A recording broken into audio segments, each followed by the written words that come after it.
Members of council, if you can please take your seats. Members of council.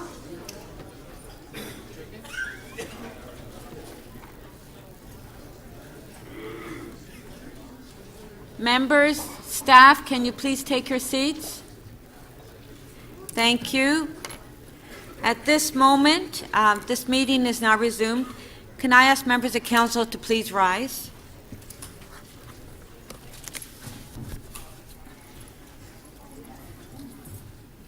Please rise for a moment of silence and remember Bonnie Briggs, Lee Seen Fan, Thomas Kirikou, Susan Longette, Peter Notero, Nicholas Boak, and Gordon James Witcher.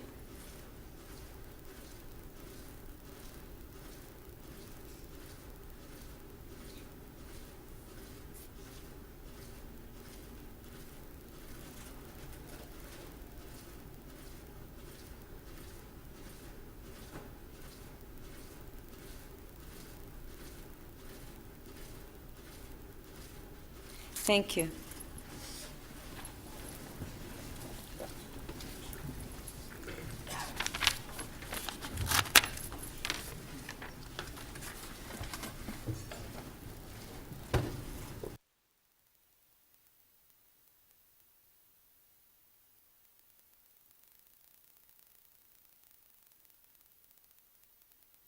Okay. All right. Members, we have a presentation this morning to recognize the Occupational Health and Safety Awards, and I would like to call upon the City Manager to come forward for the presentation. Thank you, Speaker. This is an annual event where we are pleased to come together to recognize the very important contributions that we make to occupational health and safety.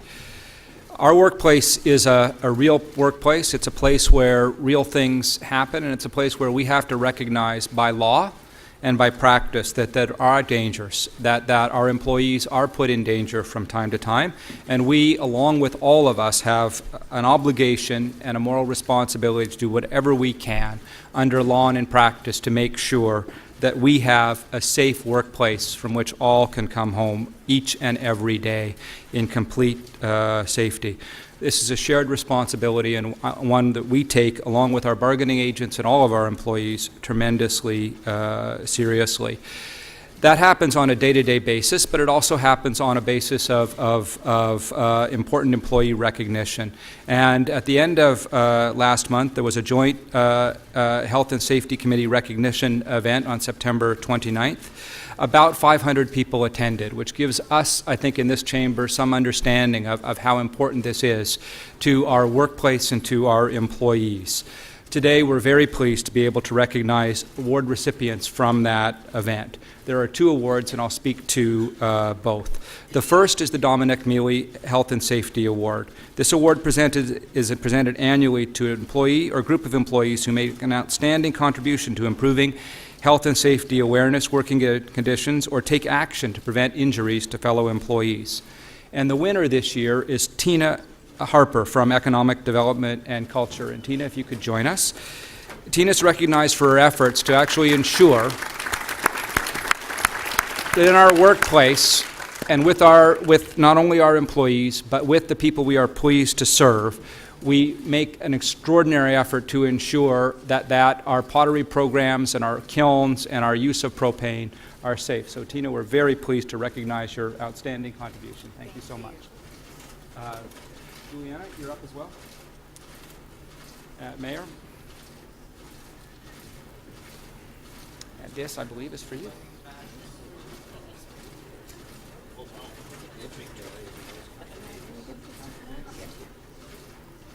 Councillor Davis.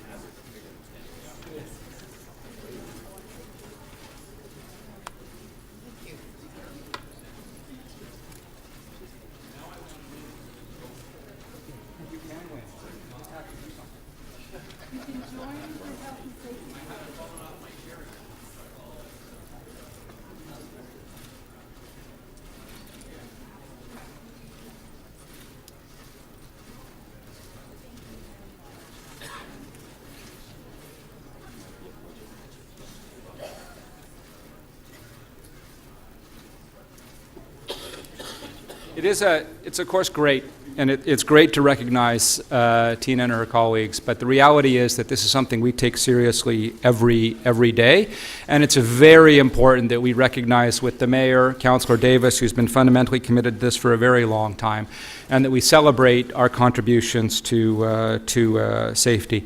The next award is the Dr. Sheila Bazarer Occupational Health and Safety Award, and my notes tell me what we already know. The Dr. Sheila Bazarer, the late Dr. Sheila Bazarer, was our medical officer of health, also the chief medical officer of health for the province of Ontario, where I grew to know her well and to tremendously respect her contribution to our shared community. This is an award that's presented annually to the division that has achieved the greatest industry injury reduction through their shared efforts. We have a runner-up, which is Employment and Social Services, which achieved a 12% reduction in lost time injuries in 2016. But the winner this year, with a spectacular over 90% reduction, is Fleet Services. So if I could ask Lord Byerly, Joe Gianetto and Wayne Marco to come up and accept the award, along with Deputy City Manager Rob Rossini. An over 90% reduction in actual lost time injuries is spectacular. Our congratulations. Thank you. Thank you so much. Peter?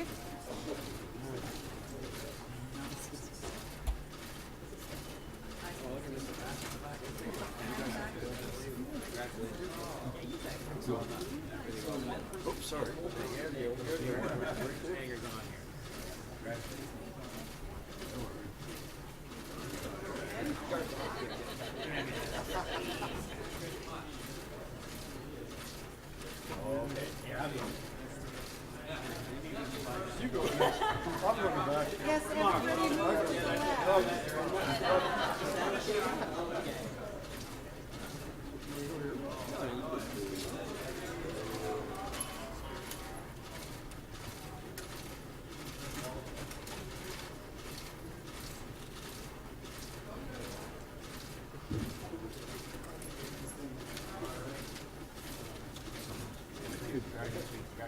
Thank you.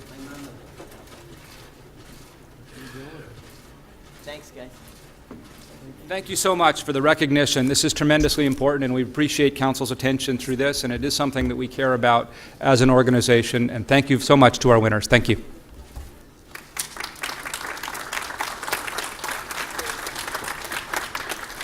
Thank you. I would now like to call upon Councillor Robinson. I understand that you wish to make a brief announcement at this time. Yes, Madam Speaker. Thank you very much. If you didn't know, Waste Reduction Week in Canada will be held in October of this year, October 16th to the 22nd specifically.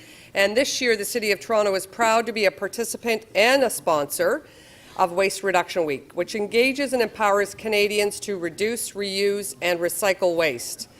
It's a good reminder of the importance of reducing waste, and it closely aligns with our very important long-term waste management strategy that we adopted, which really puts a priority on reducing waste and minimizing the amount sent to landfills. So I want to challenge my colleagues in this room, my fellow councillors, and of course residents across Toronto, to not just reduce waste during Waste Reduction Week, but throughout the entire year. I want to tell you specifically about a great new day called Textiles Tuesday, and this will be part and parcel of Waste Reduction Week.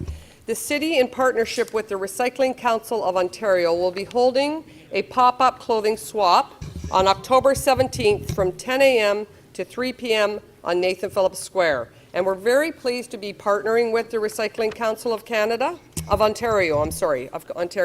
They've been great partners, and we look forward to doing more work with them. So this is a great opportunity to increase public awareness on encouraging donation and reuse of textiles, keeping this material out of the blue bin recycling stream.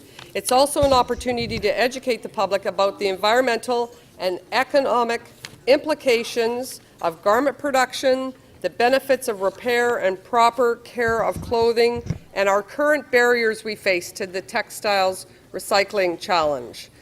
As I mentioned, this is a perfect alignment with our very own long-term waste management strategy, which we adopted as a council in July of 2016. So I encourage all of council to come out, donate, and swap. Thank you.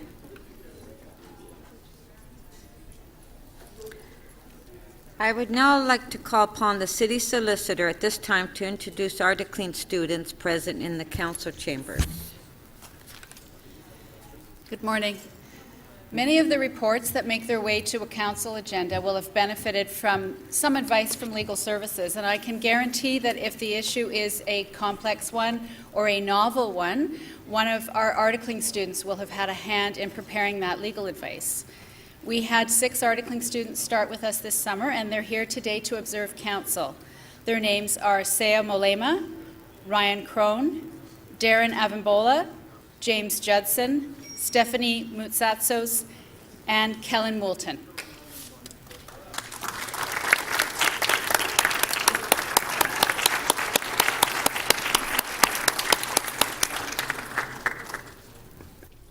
Thank you and welcome. Members of council, we will now review and confirm the order paper. To this point, council has completed 132 items. There are 61 items left on the agenda, plus 44 member motions. City Council will consider member motions at 2 p.m.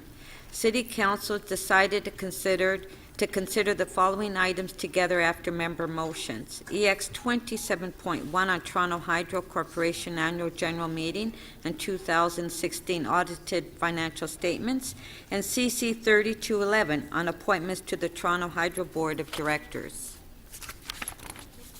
I will now take the release of holds. Please put your name under request to question staff. Frankie, I need you to welcome someone at some point. Just Councillor Ford. Thank you. Good morning, Madam Speaker, members of council. I have 2 holds to release.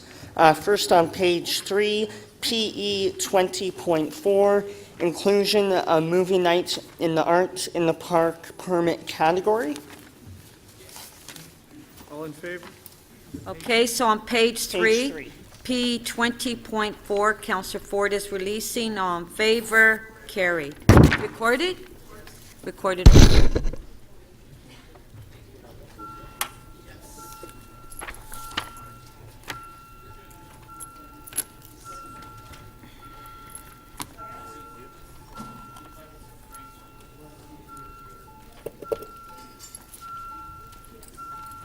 Deputy Mayor, please.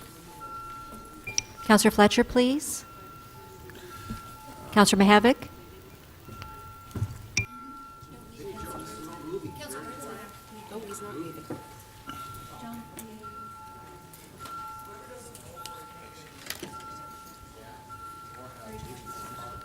Okay.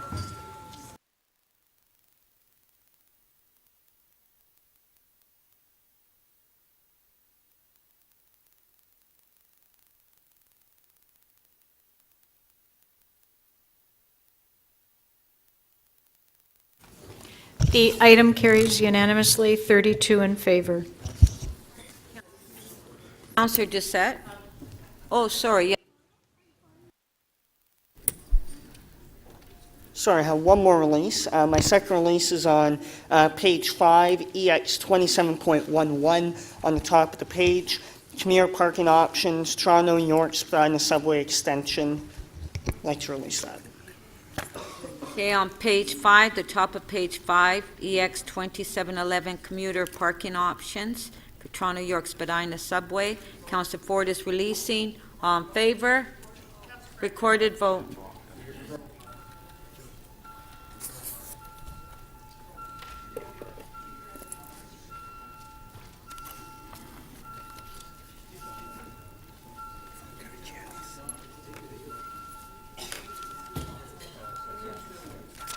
Councillor Palacio, please. Councillor Fletcher, please.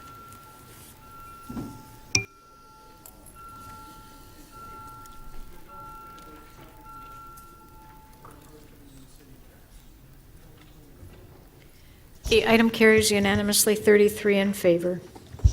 Councillor Doucette? Thank you, Madam Speaker. Good morning, everybody. Page 8, NY 24.42. I have a motion that City Council deny the, sorry, this is for the application to remove a private tree. I have a motion, City Council deny the request to permit the tree to be removed, and this is in support of the staff report. Recorded vote, please.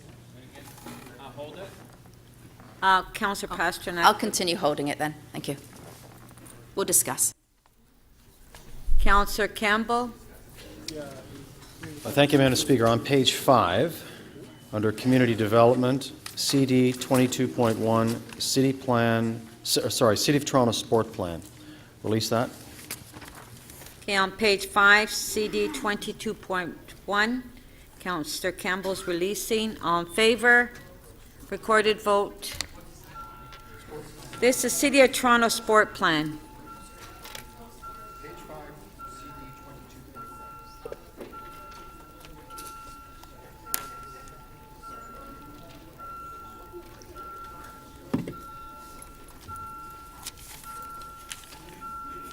Councillor Palacio, please. Councillor DeBaremaker, Councillor Fillion, Councillor Mihevik, please, and Councillor Crawford, please.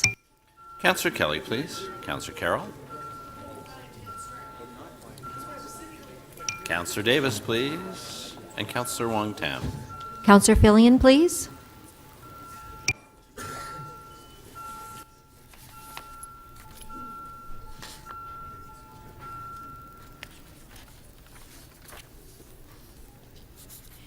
The item is adopted unanimously, 36 in favor. Councillor Pasternak.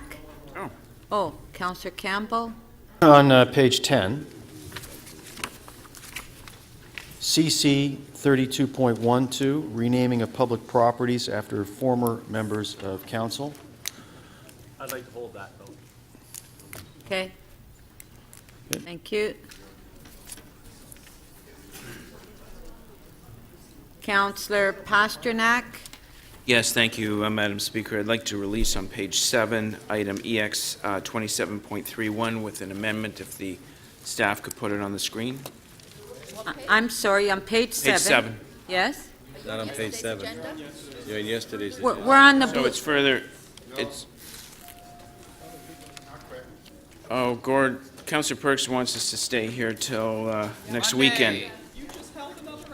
Okay. Councillor Palacio. Oh, you have another one? Yeah, Councillor page- Pasternak. Page 4, item NY 23.43. We're not on page 4, you're on... But you're on the wrong, we're on the blue sheets. NY what, 24.42? Are you looking at this one? Sorry, page 3 on today, it was page 4 yesterday. It's commercial parking fees. I just have a motion if staff could put it on the screen.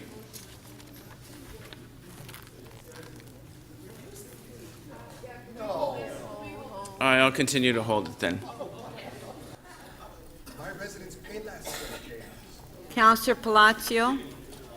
Thank you, Speaker. Good morning, everyone. Page 7, BG 22.9, City-initiated St. Clair Avenue study between Old Western Road and Blackthorn Avenue, zoning bylaw amendment.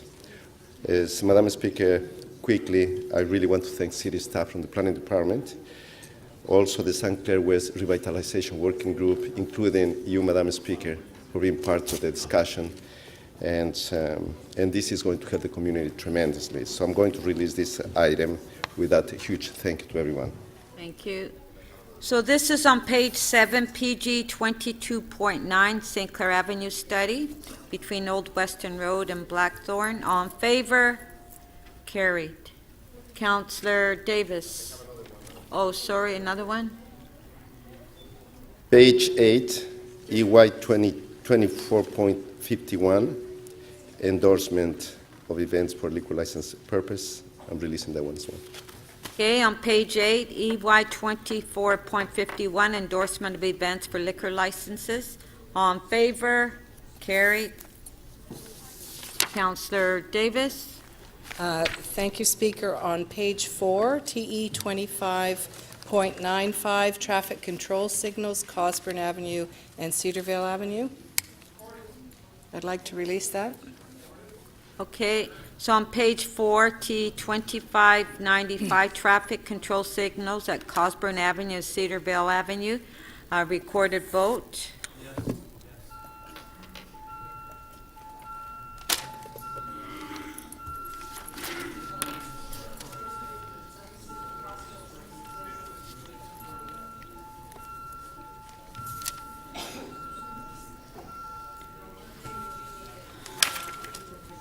Councillor Wong Tam, please. Counselor Robinson, please. Councillor Karagianis, please.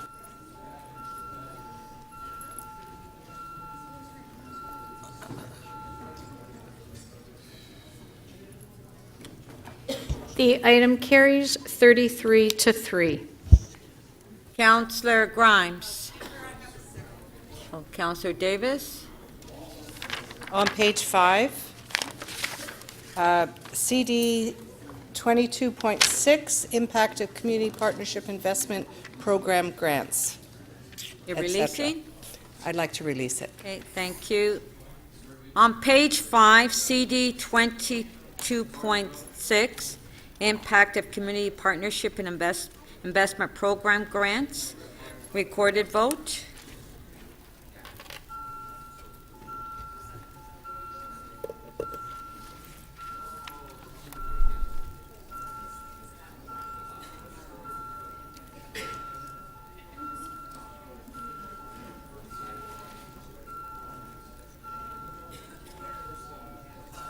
Counselor Mihevik, please. Councillor Kelly, please. Councillor McMahon. Councillor Wong Tam. Councillor Layton, please.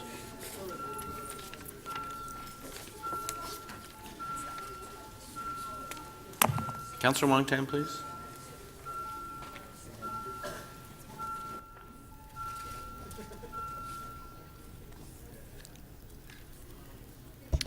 The item carries 35-1. Councillor Shiner. Madam Speaker, page 5, EX 27.14, creating 298 affordable rental homes in Toronto. I held it. My colleague, Councillor Barlow, had asked to be here when we release it so we can have a recorded vote and show our support for this, which is what I'm doing now. Okay. On page 5, EX 27.14, creating 298 affordable housing, rental homes in Toronto. Recorded vote.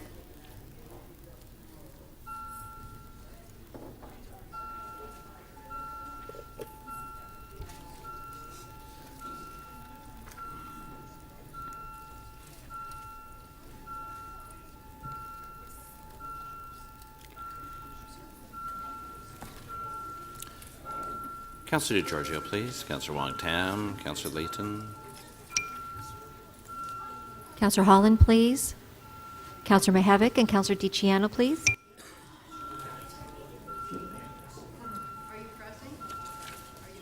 We got it.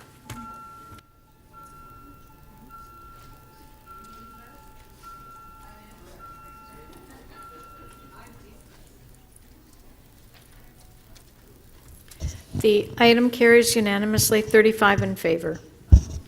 Councillor Grimes. Good morning. Thank you, Madam Speaker. Page 8, EY 24.5, intention to designate Part 4, Section 29 of the Ontario Heritage Act, 68 days now. I can release that with a recorded vote, please. Okay. On page 5, EY 24.5, Councillor Grimes is releasing. Recorded vote.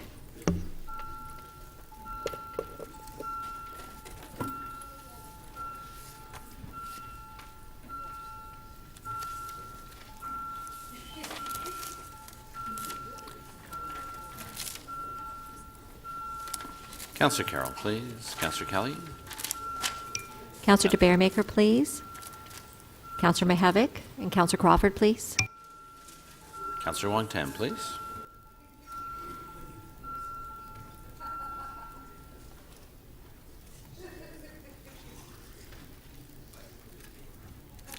The item is adopted unanimously, 35 in favor. Councillor Cressy.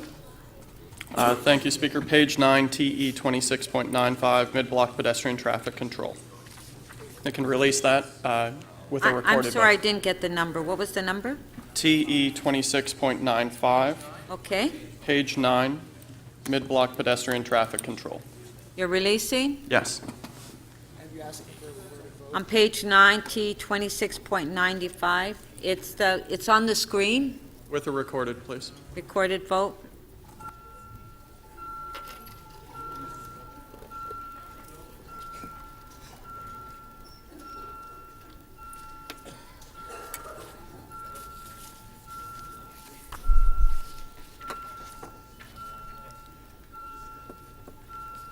Counselor Fletcher, please, and Counselor Crawford.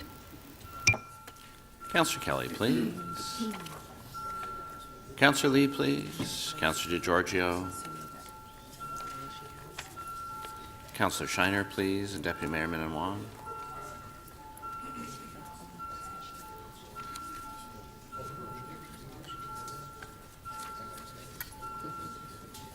Deputy Mayor Min Wong, please.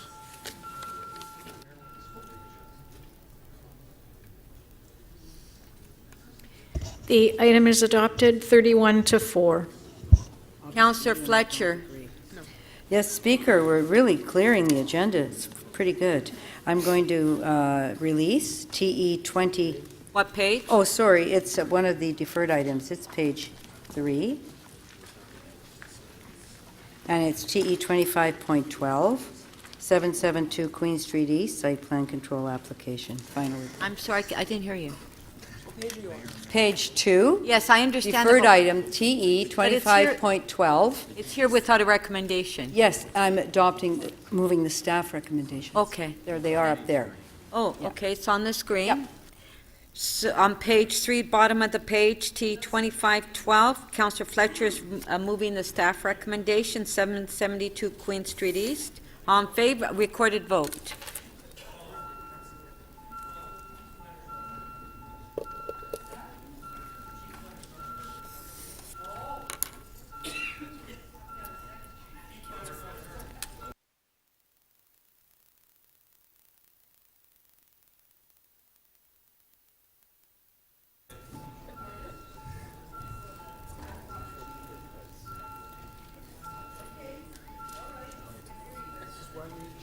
Counselor Mihevik, please. Councillor Karygiannis, please. Councillor Carroll. Deputy Mayor Min Wong, please.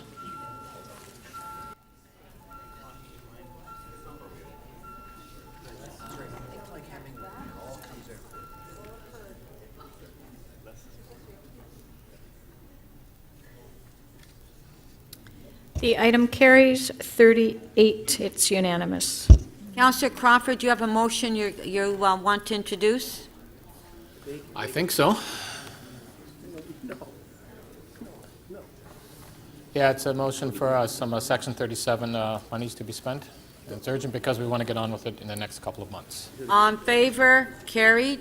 Councillor Fletcher, you have a petition? Yes, I do, Speaker. I have a petition for 364 signatures asking City Council to support member motion. Let's keep going round and round, saving Toronto's antique carousel. This Centerville carousel is only one of a handful of Denzel menagerie carousels left in the world, the only one in Canada. It's a much-loved carousel. There's only 125 of its kind in North America. It has 53 hand-carved animals, cats, pigs, ostriches, and rabbits, and they were all lovingly restored in recent years. Okay, thank you. All those in think there's favor of receiving the petition? On favor? Carried. All those in favor of adopting the order paper, recorded? No, there's more names. Oh, are these all petitions? Councillor Doucette.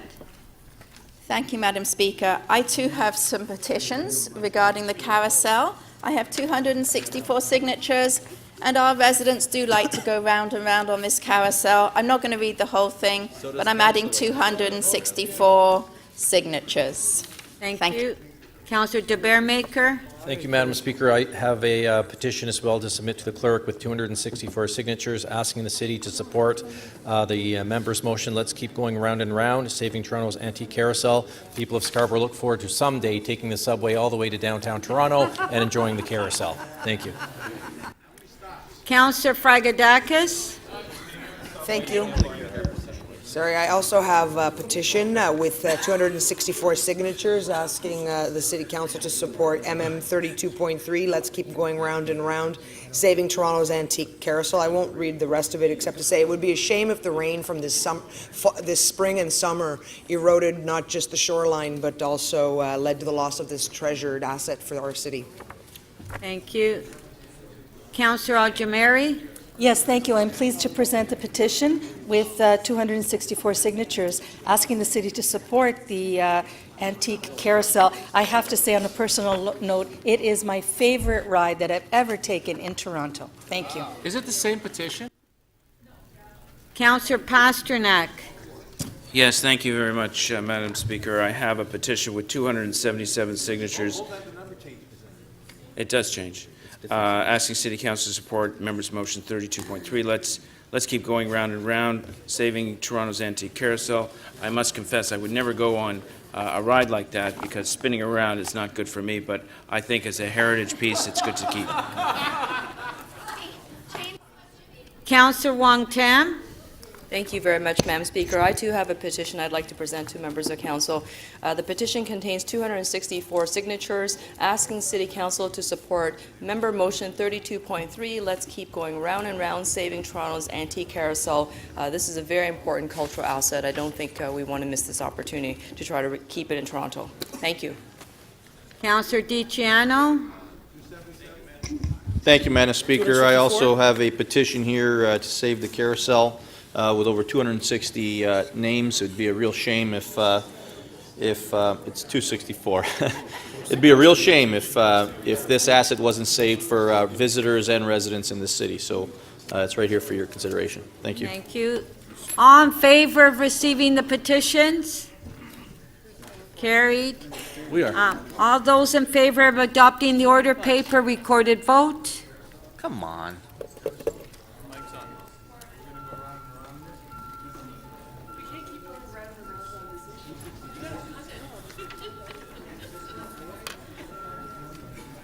I feel that we're going around and around today. Councillor Lee, please.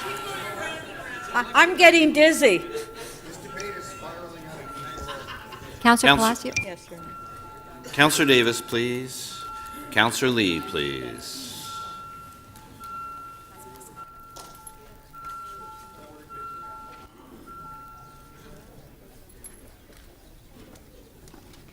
The motion to adopt the order paper carries unanimously, 41 in favor. Okay, Councillor Burnside. Where's, here? Okay. No? Okay. Councillor Kergianis, you would like to say a few words? Okay. Madam Speaker, I want to thank you for making this accommodation. We're joined today with the family of Arnold Chan, his wife, Jean Yip. There are two kids. Unfortunately, the little guy couldn't come in today. The three children's names are Nathaniel, Ethan, and Theodore. Arnold Chan replaced me when I quit federal politics. Unfortunately, within a few months of being elected the Member of Parliament, he was diagnosed with cancer. For 3.5 years, close to 4, he fought it. I have to tell you, Madam Speaker, there's not a more politician that I've seen being resilient. The man would go to events time after time, and a lot of attributes have been said about Arnold. He was a Scarborough Agincourt boy. He went to, he and his parents and I are about a block away from each other. He went to Sir John A. Macmillan, Sir Ernest Macmillan. He went to Henry Kelsey Sr. He went to Bethune. These are schools that are in Scarborough Agincourt. But, you know, you can read everything about Arnold and you can read about how nice he was and everything else. But I'll tell you a little personal story about Arnold. Just after he got the nomination, we got together for a cup of coffee in the morning. And we had a conversation. I said, you know, Arnold, your life's going to change. You're going to reach over and one of these mornings when you wake up and you're going to be in Ottawa in a hotel and your family's not going to be there. And he started laughing. He set off. He says, yes, I read your story 25 years ago.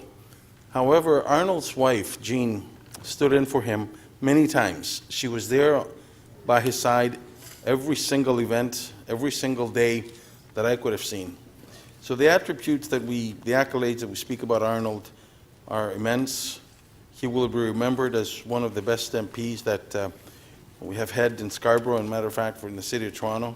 His last speech in the House was something of a barn burner, and he talked about what we should be doing and how we should be nice to each other. However, I do want to say to Jean and her family, we will miss him.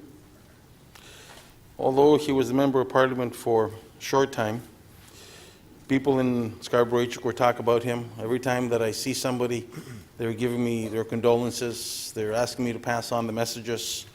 And this is not just one or two. These are hundreds of people that are certainly saying that they will miss him. Madam Speaker, I give the family my personal sympathies, as I have before, and I'm doing it in public. And I'll know one thing, that he's up there looking down at us, and he's laughing every single day, and he's saying, you got to carry on and you got to be nice to each other. And I want to thank this council for allowing me to say a couple of words, and I want to thank you, Madam Speaker, for accommodating us. And I want the family for coming down today. Jean and the boys, you got a legacy to carry. And Jean, I know just when I was on the phone to you the other day, you were having a little argument with a young one there, trying to drive and how to go. But I'm sure you will do fine, and I'm sure the boys will be a testament to their father's legacy. Thank you for coming down. Thank you for sharing Arnold with us. He will be missed. He will be remembered. Thank you. Councillor Kelly? Thank you, Speaker. Speaker, these are my reflections. When you meet Arnold for the first time, the first thing you notice is the smile. He was always ready to engage constituents, residents, and colleagues in government. Speaker, that indicated to me that he understood that at the core of government is dialogue, and he was always ready to talk with people about government. Secondly, after you've spent some time with Arnold, you'd realize that politics was in his blood. And for me, that was an important characteristic, because you knew, given his commitment to the political process and to policy, that he was always offering a very thoughtful perspective on the issues of the day. And finally, Arnold was a man, a member of Parliament, who understood that today and going forward, that cities were the areas that not only had the major challenges that face us, but also the greatest opportunities for success. He was, in essence, a champion of the city of Toronto. And for these three reasons, and for many, many more, he will be missed. Thank you. Mayor Tory? Well, thank you, Madam Speaker, and may I just join with colleagues that have spoken already and all here to extend my condolences to Jean and to the members of the family. These young men, I should say, are fine young men. I've had a chance to meet them during the week of Arnold's passing, and again here today. 2 out of 3 are here today.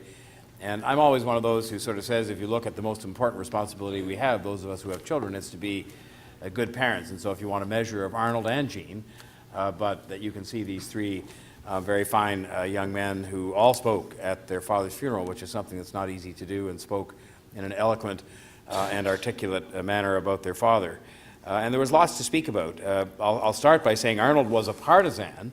In fact, it was said at his funeral that he loved, I think he loved and had a passionate sort of affair with the Liberal Party. And I can only attest to the fact that he did work in Premier Dalton McGuinty's office, and that the excellence of his work there is one of the reasons why I'm able to have the privilege of standing here being the Mayor of Toronto instead of being Premier of Ontario. So, Jean. But you know what? He was a partisan, but when you worked with him, as I had the chance to do over the last 3 years, he didn't just represent the people, which he did of Scarborough Agincourt very well. He took a keen interest in Toronto and in the City of Toronto, the well-being of Toronto, projects that we had on the go in this very chamber here. And so I thank him for that. And I wanted to just quote from his speech that he made about civility, because I think it goes along with some of what we were talking about, some of us yesterday when we were celebrating the life and mourning the passing of our friend Pam McConnell. He said, "We can disagree strongly. In fact, we should. That's what democracy is about. When we listen to one another, despite strong differences, that's when democracy really happens. That's the challenge that's going on in the world right now. No one is listening. Everyone is just talking at once.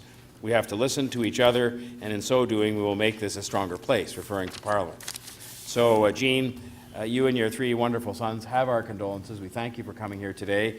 And we give you our thanks as well for Arnold's public service and for all that I know you sacrificed in allowing him to serve.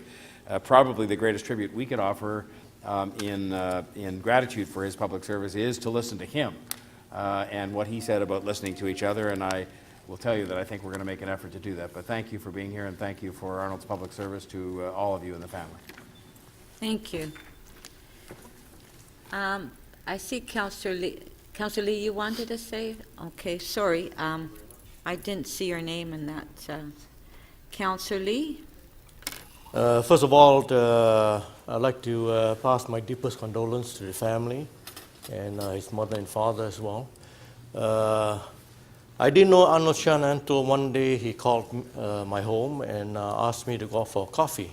And I didn't know who he was, but I agreed to go for coffee with him. And we sat down at Tim Hortons and had a coffee, and we were sounding each other out. And actually, he's trying to find out whether I was going to run for the opened seat.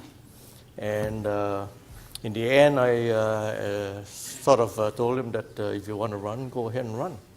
So he did. And he became my MP, and he represented me very well. He was very strong and very deeply committed and passionate about Scarborough, about representing the people in the area. And because he grew up in the area which he represented, he knew the people there quite well.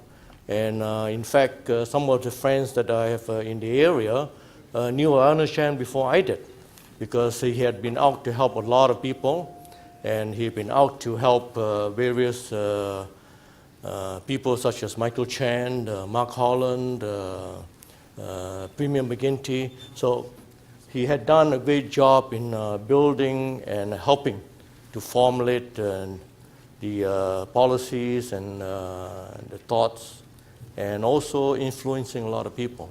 So he has been a great MP, and he was, and we will definitely miss him. I meet him at a lot of different functions, and I meet his wife as well, Jean. So I wish the family well, and hopefully, as I said at the funeral, if you need anything from me, just let me know, and we'll see what we can do for you. Thank you very much. Thank you. Councillor Fillion? Yes, I had the pleasure of knowing Arnold as a constituent before he went into politics, and he was, very involved in his community. And I remember him calling me about a safety issue. He was very concerned about the safety for his family, and he was completely correct about what needed to be done. And he was so. He had such a wonderful combination of being forceful and pleasant at the same time, and he just had exactly the kind of qualities that you would want in somebody who would go into politics, and that's why I was so delighted when he ran, and so sad that we've lost him not only as a wonderful politician, but as a wonderful member of the community and such a fine human being. Thank you. Councillor Fletcher? Yes, I also rise to offer my condolences to the family.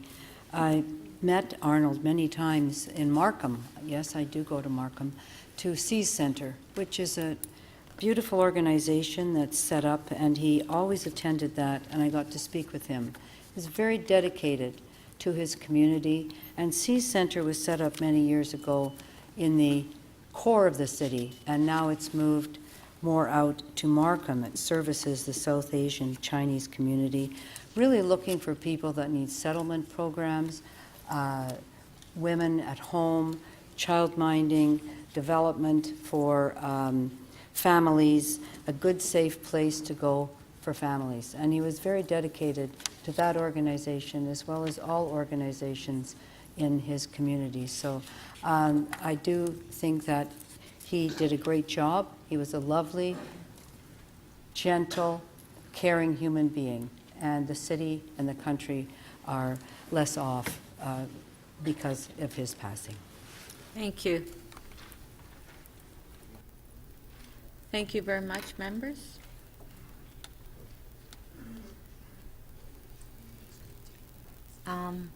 Did Councillor Karygiannis, did you want to take them upstairs for? I will, Madam Speaker. I'll take them for any of our colleagues that do want to meet the family. I'll have them up in the members' lounge, if that's okay with the rest of you. Thank you. Thank you, Madam Speaker. Thank you. Okay, we will now return to the item we were debating last night, LS 20.1. If I can ask the staff to put the names on the screen.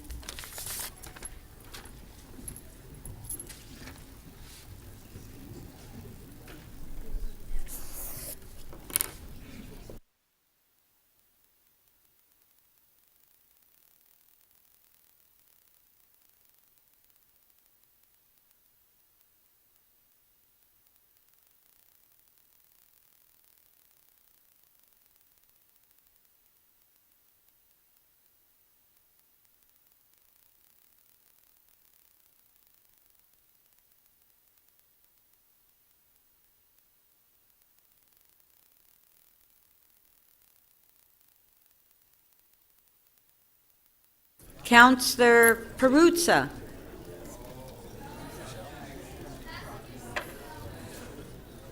Okay, if I can please have some quiet in the council chambers. That's including staff as well. Councillor. Okay, just one sec, Councillor Perruzza.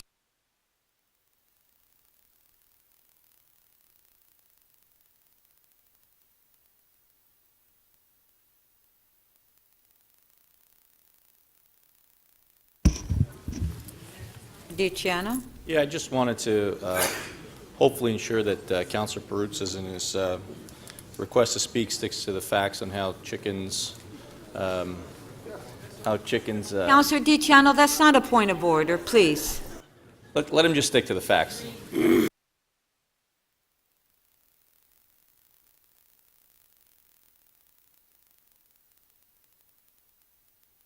Okay, Councillor Cressy, can I please have some quiet? Please. Okay, Councillor Perruzza, go ahead. Thank you, Speaker. Speaker, I have nothing but respect for Councillor DiCiano, so I'm good with sticking to the facts as they were. I'm not going to be supporting.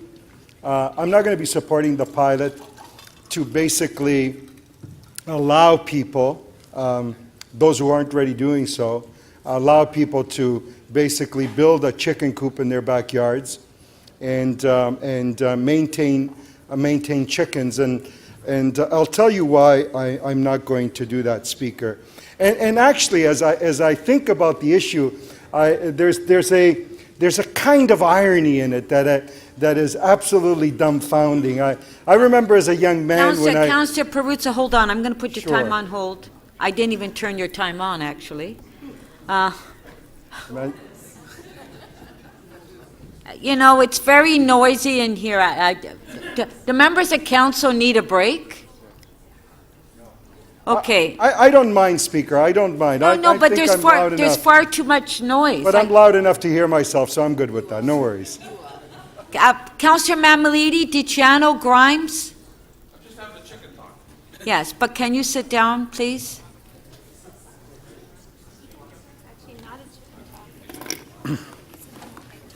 Okay, Councillor Perruzza, okay, go ahead. Yes, Speaker. There's a kind of irony to this. I remember as a young person immigrating to Canada, and I remember when my father and my uncle, because we tenanted with my uncle in his home, when they went into the backyard to till the soil to plant some tomatoes and some basil and some beans. And I remember the stiff upper lips on the street that curled up, and the nostrils that flared and said, you know, those folks that said, we don't do that here. We don't till the backyard and plant a garden. And that was very much a sort of a working class thing back in the day, and now that's very common. But it's the same people that, with that stiff upper lip and those nostrils that were flaring back then, that middle class of folks that now today is saying, please allow us to have chickens in our backyard. Let us build a coop and grow our omega-powered eggs so that we can have these yummy eggs in the morning. But there's a kind of middle-class naivety associated with that position that is absolutely that is engaging for me. It just kind of like it brings it all home. Chickens need work, lots and lots of work. They need to be fed and cared for each and every day, 2-3 times a day. They need to be cleaned. They need to really be taken care of. And chickens don't produce the kind of eggs that people are talking about. There are a number of months, because I remember as a young man, Councillor Mary Margaret McMahon yesterday said to me, but you're Italian, you should like the notion of being able to raise your own chickens in the backyard. I remember that experience in Italy. I was old enough to remember that chickens, and people had chickens in our hometown next to their homes and the rest of it. And I'll tell you why they're not permitted today, because when I go back, the chickens aren't there anymore. Because chickens are dirty. They require a lot of work. They eat all day and drop feces everywhere, and that feces powders up, and that powder in dry climates basically goes airborne. They generate a whole bunch of flies, big, fat, black flies that love chicken coops, that love chicken areas. Absolutely. The ones that don't get eaten then fly around, and what they do is they'll fly over and land on the hot dogs and hamburgers that the neighbor has on the grill or taken off the grill. Yes, they do. Yes, they do, Speaker. That's exactly what those big black flies will do. Now, I understand that Councillor DiCiano has probably ample space in his backyard, a big home, can do that coop, and will spend hundreds of dollars on very nutritious food that will power that omega in those eggs, so that when he has that egg, it just, woo, he's like raring to go. I get that. And he will be conscientious at that. And yes, there will be some other people who will do likewise. And yes, there'll be some other people who will look at that and say, how do I do this as a business, and the rest of it in basically being able to produce lots and lots of eggs. But in working class neighborhoods, chicken coop after chicken coop after chicken coop, they're smelly. One of the biggest bylaw issues that we have that drives absolutely people crazy is things that attract rodents into a neighborhood, mice and rats. And these will, because that's what they do. You know, people who let their dogs run rampant in their backyard and drop feces everywhere and don't pick up after them, it drives people absolutely nuts. So while a few people will take up the call to have a chicken that will lay an egg for a few months, and now, you know, July and August, they stop laying eggs until about Christmas time, and then they start laying eggs slowly again until, you know, springtime, March and so on. They don't lay eggs all the time. Every couple of days when they're laying eggs. But when they're not laying eggs, they give you 0 eggs. So, yes, and what this will do is will drive people crazy. While a few people will do it, the great majority will not, and they'll be on the phone to you saying, how could you possibly permit that dust storm next door that is so smelly and that I'm eating with my barbecue and my hot dogs every other weekend, Speaker. So that's why I'm not supporting the Councillor Shiner. Geez, Madam Speaker, following a chicken expert's a lot of work today. It's very demanding. I do have a motion. That is to refer Councillor Mihevic's motion and Councillor DeCiano's motion to the Executive Director Licensing Standards with a request that the Executive Director Municipal Licensing Standards hold public consultations on the pilot to permit backyard hens as proposed in these motions and report back to the Licensing and Standards Committee on the results of that. So, in doing that, there's a, sorry, I don't know if the ooh is about the motion or about the chickens, but when I was speaking offline with Tracy Cook and asked, like, do we hear about this at all from people? Are there complaints? And the answer was yes. In fact, of about 125 annual complaints regarding prohibited animals, close to 100 of them were for chickens that aren't even permitted now. So, if we're getting that type of complaint, it comes back to the issue that was spoken about earlier. We, as a council, are open to public consultation. We like to hear from people as to what they think. We do that quite substantially on development applications. We do that on parks improvements, even little playgrounds. We go out to talk to people, or on dog parks. We do that regarding traffic. We do that on difficult items like taxis and Uber, and we're consulting now on what we're going to do on other areas. That's what we do. We go out and we ask the people that we represent, what do you think?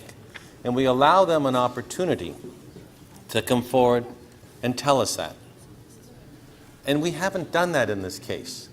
I know my colleagues have gone around and said, well, support this, let me do a trial project. But I look at it and compare it to some of the backyards that we have that may be 15 feet wide, 20 feet wide, house after house in areas where they're smaller, and they're not that long. And can you imagine, and I'm trying to imagine, if my neighbor had chickens running around next door. And yesterday I was playing a little tape of chickens clucking. But with that noise, I mean, there's enough noise that we hear sometimes, whether it's construction, because if it's 6:45 in the morning, the phone's ringing in the councilor's office, why are you letting them construct before 7 o'clock? Don't you have bylaws? Why are you letting them do this noise on the weekends? It's not like chickens are silent and smell great. It's that they could be an imposition. And it's not the same as when I hear, well, have fresh food closer to home. Tomatoes, cucumbers, beans, peppers.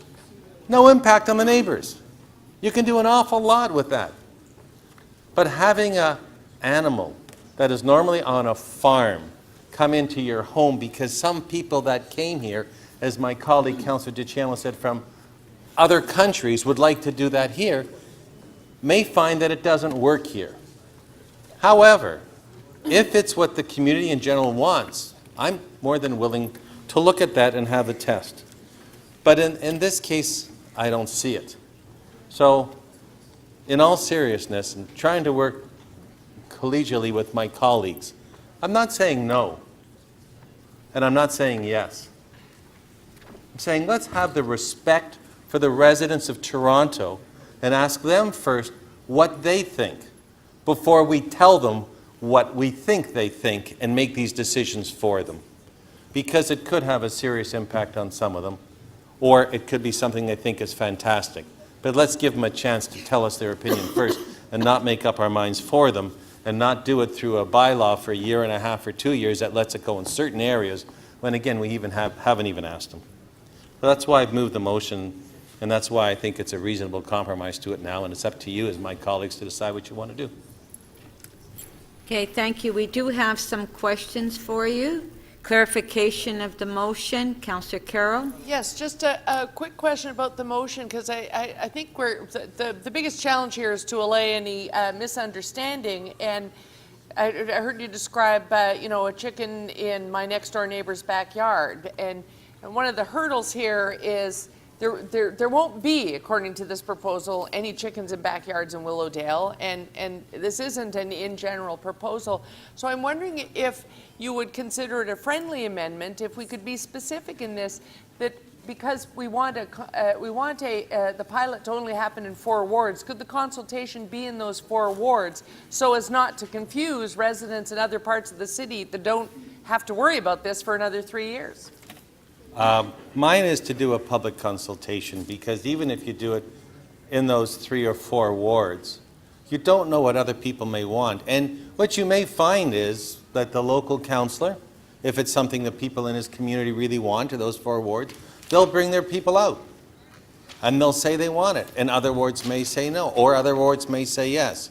I don't want to go through multiple public consultations. I think we should find out what it is, and of course, the local councillors will try to bring out their constituents to say that they want it. I'd love to hear from them, and maybe we'll recommend it. But I don't think we should only consult in just those 4 wards when we're looking at a change to allow something. I think those wards should definitely be included, but I don't see any reason to not allow residents of Scarborough, North York, Etobicoke, and Toronto to come out, because they may like it. They may want it in their areas too. So I need further clarification now, Madam Speaker, because the proposal now is just to conduct the pilot in the 4 wards where councillors want them. So my question is, are you having a consultation despite the potential that in fact what is a contained pilot right now, the consultation might require the necessity of broadening it and increasing the cost of conducting the pilot? Are you saying that if it came back 6 wards now want it, 8 wards now want it, that result of the consultation would be fine with you, or do you want to continue to contain it to 4 wards? I thought I was clear. I think public consultations are public consultations. I think if you're going to ask people what they think, those people in the areas that I represent, that you represent, that my colleagues from Scarborough or downtown represent, should be welcome to come to those consultations. I think that this recommendations then will come from committee to council, and council will make a decision at the end. I think I have the information I need, Madam Speaker. Thank you.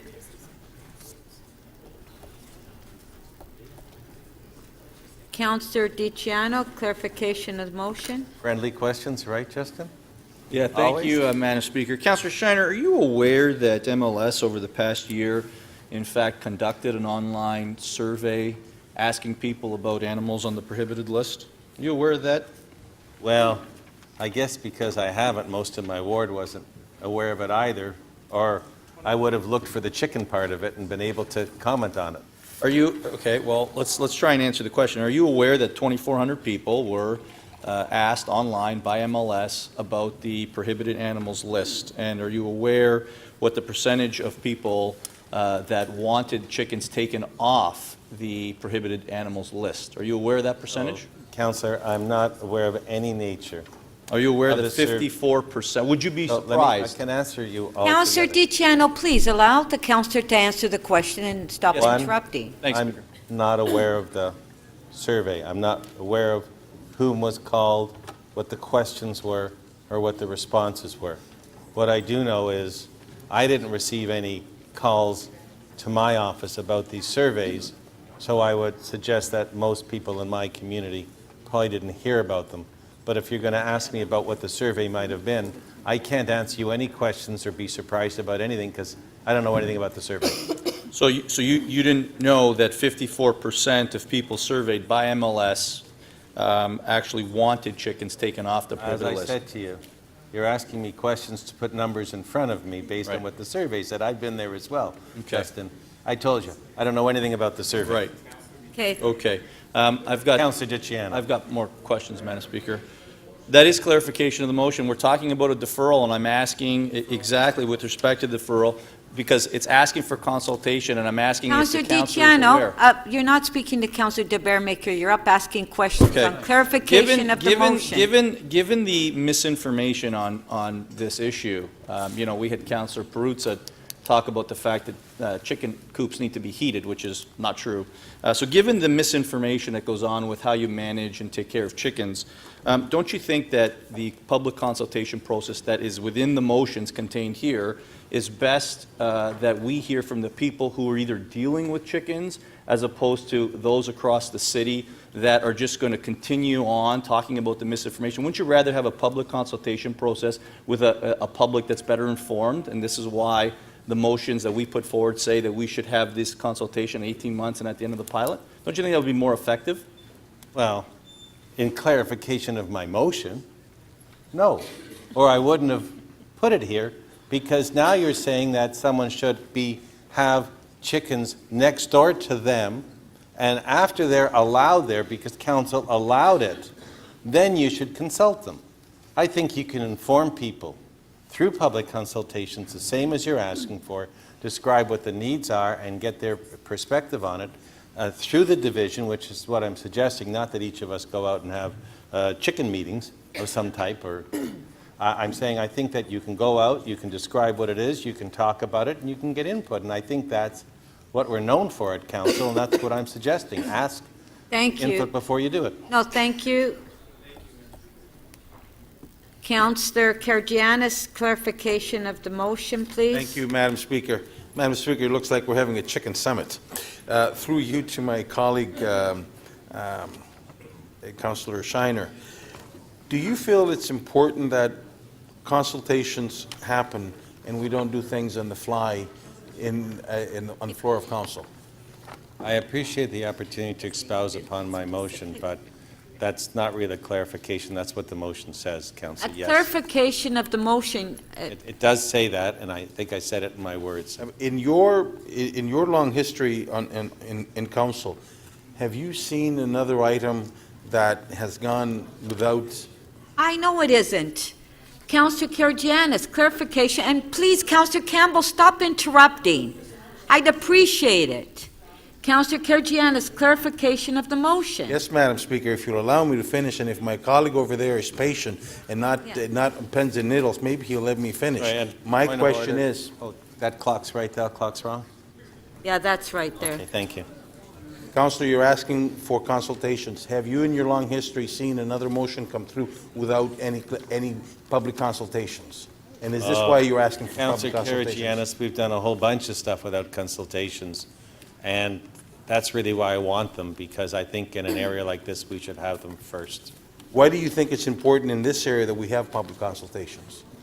Now you're just allowing me to chase the dream of adding on to my speech, but I said it earlier. I think that, and I appreciate that, but I'm not going to abuse it. I respect all of my colleagues. I really think it's important to put the issue out because it wasn't out in any of the work that we did over the bylaw.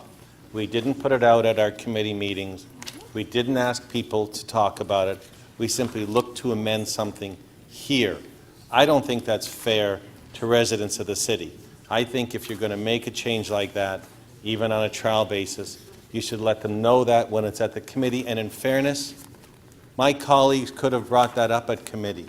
They could have brought it up at the licensing committee. They could have suggested it there. Nobody suggested it at the licensing committee. So I feel that my motion is completely fair and reasonable because if you didn't tell people about it there and it was somewhat secretive and your thought was to do it, why are you doing it here? We always say, do these things at committee. And that's all that I'm saying here. Put the question of chickens in backyards, public consultation, at the committee and then to council, not to council without the ability for people to speak to it. Thank you. Okay, thank you. Councillor Holland to speak. Thank you, Madam Speaker. And I have a motion as well, which is very similar to Councillor Shiner's. It's not? It's the same? Okay, so it was the same. But actually, I'm going to just say a few things about that then. I'm going to be supporting Councillor de Beermaker's, and I believe that most of Council has come to its senses and that this item should just be killed right here on the floor of Council. So it should not go back to committee. So if you're not supporting it to go back to committee, then don't vote for Councillor Shiner's, and in fact, just vote against the entire pilot here on the floor of Council. So I don't remember, first of all, the last time that a pilot was moved on a floor of Council. A pilot. And we all know how pilots go in the City of Toronto. They all roll out because nobody wants to admit they were wrong. That's government for you. So we aren't going to stand up. You're not going to get a politician to stand up and say, yep, that didn't work. We used your taxpayer dollars. We rolled out a pilot. And guess what? We got a whole slew of problems and it doesn't work. So you're not going to see that. The cost of the pilot is not even before us. How many MLS complaints do you get in your ward? I certainly may have a few about chickens, but I got a slew of complaints on other issues. I know Tracy Cook and I know our MLS staff out in Scarborough running their behinds off trying to address those complaints, let alone trying to address complaints on chickens. I can talk to the cows come home, let alone chickens, about the issues that we have to deal with before Council on transit, gridlock. We've got the downtown relief line that's completely unfunded. We've got major, major issues. And in an election year, on the final year of the term of Council, we're talking about chickens. This morning, I wake up, shouldn't be beside my bed, but it is, and I roll over. First thing I do is obviously look at my phone. I've got 2 complaints from my residents asking, why are you talking about chickens? It is absolutely insane. Insane. We have to come to our senses. And I'm going to tell you, I come from farm country. That's Chatham, born and raised. My mom's on a farm. Where am I going this weekend for Thanksgiving? To the farm. And guess what? It's crops. They don't have small flocks because guess why? It's expensive. They don't have backyard chickens. They have horses that they've taken as rescue from the declining race industry, but they don't have backyard chickens for a whole slew of reasons that we've mentioned already here today. That's in farm country. If you go to Caledon, I've got tons of friends all over the countryside around outside of Toronto, and they don't have backyard chickens. Why? Cost. This is a hobbyist issue. People that can afford it, like Councillor DiCiano's parents, they are doing chickens. They may do them in their backyards. They may have them. But you're not having the average low-income person have chickens because they want to feed their family. It costs $40 a dozen, people. $40 a dozen. That's what it costs to run chickens in your backyard. So please tell me why you would ever vote for a pilot and cost more money from the City of Toronto, from MLS, on a pilot, which we don't even have numbers before us. Who would even move this motion? I just can't even believe it. So I'm going to say, vote down Councillor Shiner's motion, kill this right here, and let's get to serious business for the City of Toronto and their residents. This is ridiculous. Thank you. Councillor Carroll to speak. Thank you, Madam Speaker. I rose to ask questions about the idea of consulting across the city because I am concerned that part of the confusion right now is that everyone thinks we're talking about the whole city. This is a pilot project in which 4 local councillors have enough interest in their ward that they are willing to undergo this pilot. To be the councillor who agrees to host a pilot is extra work. It's a lot of extra work. So I'm grateful to the 4 councillors that actually want to do that extra work. And it means that if I support this pilot today, I don't have to talk about this, except for when the report comes back and when the pilot is done. And then, only then, would we make a citywide decision. Then, only then, would I need to be talking to everyone, including those people who live in my ward. Because 4 other councillors want to do this. There is a 3-year pilot going on right now. Councillor Holland, who spoke just before me, is one of the hosts, and Councillor DeGiorgio, who will speak immediately after me, is the 3rd host. The participatory budgeting pilot is going on in 3 wards right now. And it is a ton of work for our staff. But we're doing it because you want to find out if something that is labor intensive, something that does have to engage staff, in this case the PB pilot is engaging a person out of the city manager's office, but you want to find out in some contained, controlled way whether or not it's worth expanding that work across the city. You want to know before you're cutting the big check whether or not there's truly benefit to the city. A few wanted to do this. A few all over town were emailing in, whether it was while I was chair of budget and on and on. To this day, people who don't know about the pilot from all of your wards send me tweets because they know what I know about PB. They go, hey, councillor, did you know this was going on in Seattle? Did you know this was going on in this city and that city and that city? Chickens is no different. The minute Councillor Mihevc began to talk about this years ago because other cities were doing it, he began to be the repository, so to speak. Torontonians who are interested in doing this reach out and say, hey, did you know they're now doing it in this major city? Did you know they're now doing it in that major city? We don't know what that means to Toronto. We are a different terrain. We do have raccoons, as many people have mentioned today. We have some unique qualities that mean we need to test this. And for 44 councillors, you're very, very lucky, because there are 4 actual councillors who have agreed that they would test it so that you don't have to. But there are enough Torontonians that want this to be allowed that it really does behoove us to try it somewhere where there is a willing partner to this pilot. Why would you not have them try it? File it under forget in your own area. File it under forget until the interim report comes back, because you really can. But in those wards, if this consultation motion had said let's consult in those wards, I'd have been for it. In those wards that are willing to have the pilot, we're going to get the information we need to lay this issue to rest once and for all. But during that time, why would you hold this back and have a citywide consultation that simply confuses the issue? And to use another animal reference, puts the cat among the pigeons in places it doesn't need to be. I'm grateful to these 4 partners. Go your best lick. I will support your pilot, and I will be happily unaware until the report comes back. Thank you to those 4 councillors.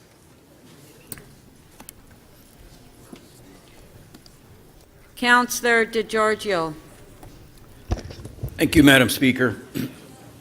I will also be supporting the pilot projects in the 4 wards, and I want to echo the comments of the previous speaker.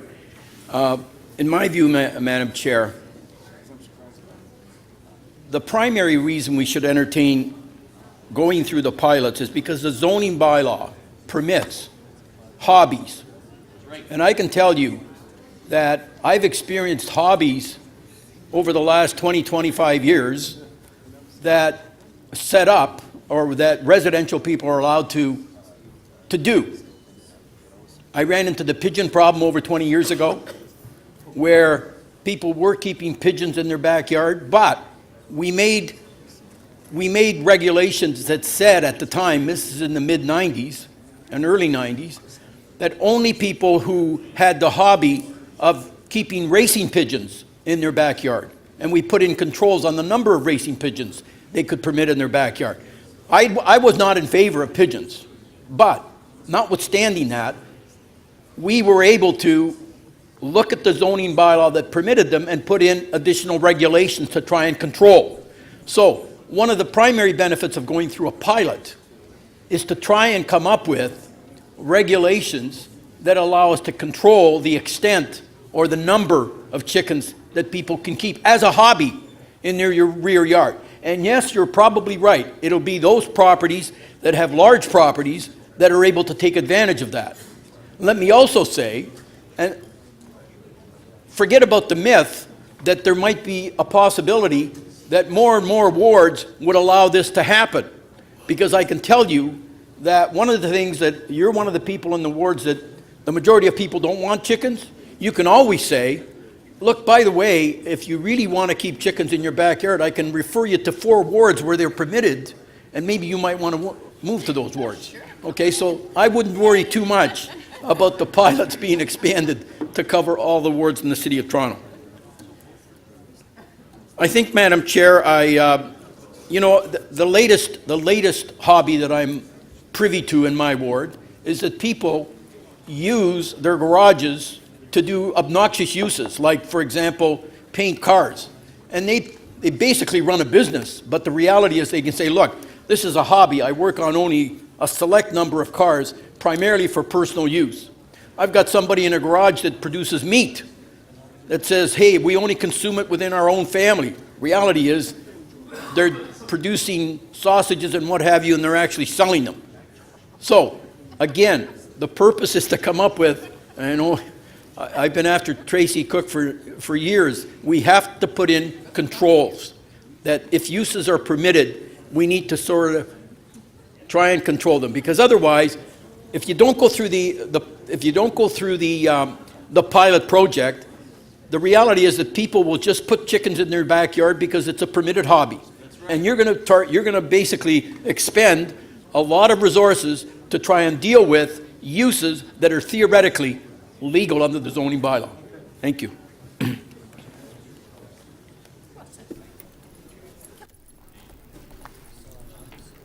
Councillor Robinson to speak. Yes, thank you, Speaker. I want to draw Council's attention to page 11 of this staff report. And if you don't have it in front of you, I'll share with you what the staff report states. It says they don't recommend this, period, for 3 reasons. The first is public health and safety. The second reason they've stated in the report very clearly for Council to read is public nuisance, impact on neighbourhoods. And the third reason is animal welfare. I'm going to repeat those. Staff are not recommending this for these 3 reasons: public health and safety, public nuisance, and animal welfare. It says it all, period. We should not be entertaining this for a second. What I found out when I did research on this is that it's the most complained about animal on Toronto's prohibited animal list for smell and noise, attracting raccoons and rodents. Hens lay eggs for only 2 to 5 years, and then what happens? They're abandoned or they're inhumanely slaughtered in backyards. And then what happens with the remnants? I got emails about that this morning. The shelters are overloaded. Staff are overloaded with unwanted chickens. There is accidental rooster acquisition at a young age, and again, those roosters go to shelters. They're abandoned or killed. There is a lack of financial, Councillor Holland talked about this, a lack of financial and information resources. People do not know enough about raising chickens properly, resulting in mistreatment and abandonment. I don't know if you knew this, but they're very susceptible to frostbite. There's many technicalities around this issue. Humane Society recommends that we leave it to the professionals who have the proper training, knowledge, and experience in chicken care. So I hope that Council will not support this for the chickens. I don't think this is appropriate. I'm a fan of urban agriculture, but I'm not a fan of this idea. And I would like to say this, that this term of Council we've been saying yes to every pet project, no pun intended. We say yes to everything. And we continue to put strain on our staff teams and stretch their staff resources. It's a major problem. And we continue to say yes, yes, yes, yes, yes, and let's spend more, and let's spend more. Well, staff have had it. and they've said no to this for 3 really good reasons, really important reasons that we need to listen to as a council. And they don't have the resources to get out to these neighborhoods to address these issues. I think last year there was over 100 chicken calls, and staff had to get out there to address them. So let's not put any more stress on our staff team who are trying to deal with issues, important issues across our city, the issues we're already facing, and let's not support what's before us with this motion. Thank you. Councillor Mammoliti to speak. Madam Speaker, what the flock is going on at City Hall? I, for one, stand up and ask the question because I just cannot believe what I'm hearing and seeing at City Hall this term of office. I cannot believe that we're not talking about more substantial issues. My parks are a mess. My roads are a mess. I have weeds growing out of our yin-yang in Ward 7. I can't get staff out to do anything. But here, we like to squawk. We like to squawk like the chickens that we're talking about. And I, for one, am going to fly the coop on this vote. I'm going to fly the coop in protest because this place is getting absolutely ridiculous. It's getting to a point where we don't want to deal with the more important and substantial issues because we're too afraid to deal with them. We're spending more money regularly at City Hall. We're doing what we shouldn't be doing right now. What we should be doing is saying, how do we cut? How do we deal with our overgrowing budget? How do we deal with the fact that we're spending another $1 billion more than we did last term of office? To do what? To bring out a few more inspectors to 3 or 4 wards that want the damn chickens. My ward doesn't want the chickens. My ward doesn't want our bylaw enforcement officers going to 3 or 4 different wards for chicken calls. At the end of the day, where are our priorities? What the flock is going on at City Hall?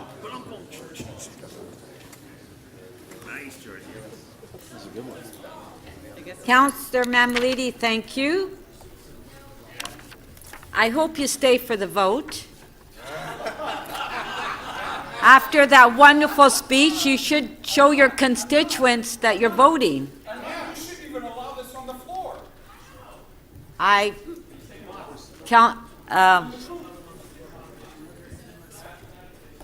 Councillor Burnside.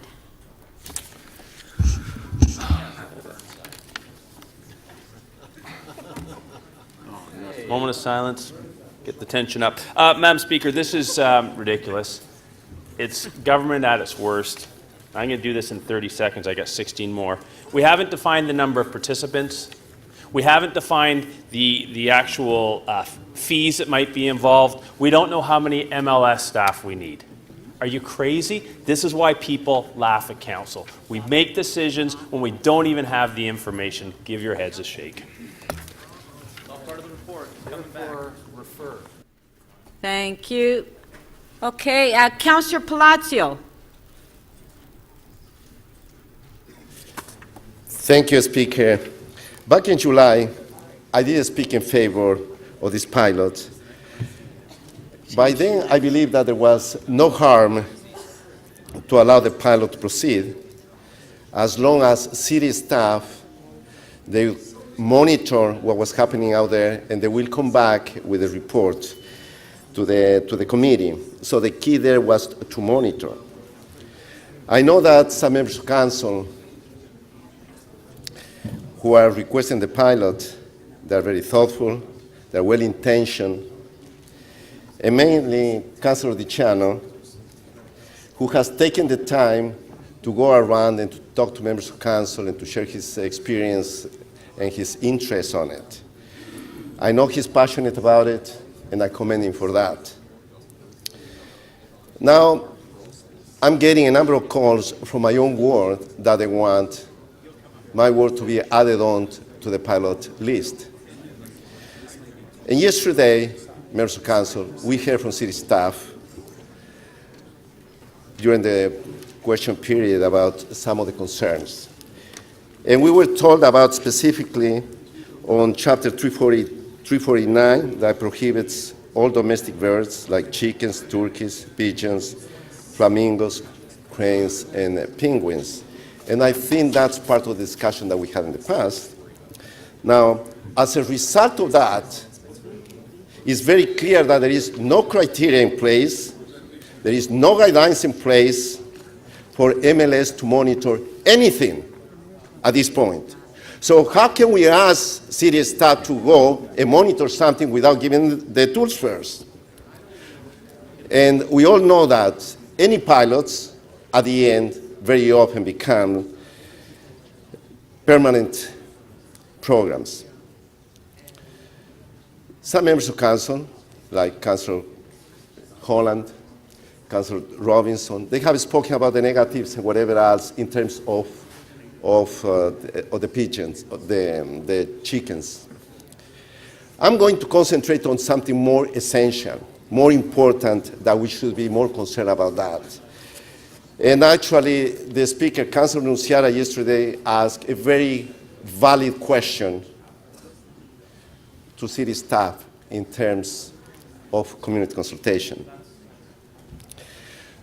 So friends, we are talking about the process, the real process. I'm not going to be guided by fear-mongering. I never have, and I never will. The bottom line is that city staff, they're not recommending anything about this, what's being asked from them in the report. And I do value and respect the professional opinion and advice. Therefore, I am concerned with some aspects as we move forward in terms of that it would be totally wrong to proceed without community consultation. The public has not been, we haven't given them a public notice. They haven't been consulted. Residents have the right to be informed. They have the right to be consulted, and they have the right to be heard. And it is our obligation as elected officials, my friends, to ensure that transparency, accountability, and openness, and fairness more than anything else, is part of that process. When I'm talking about fairness, I'm talking also about the silent majority out there. They haven't been consulted at all. People have to be part of the decision-making. It's wrong just simply to move motions on a fly on the floor of council, as we did during the taxi industry review, that ended the city, ended this council in court, and we lost. That's right. We have to go back to the committee. I'm not afraid of, as chair of the committee, to engage with 500,000 people who want to depute. That's democracy. And I'm asking you to support the deferral from Councillor Shiner. Thank you. Thank you. Okay, members of council, take our seats, we'll vote.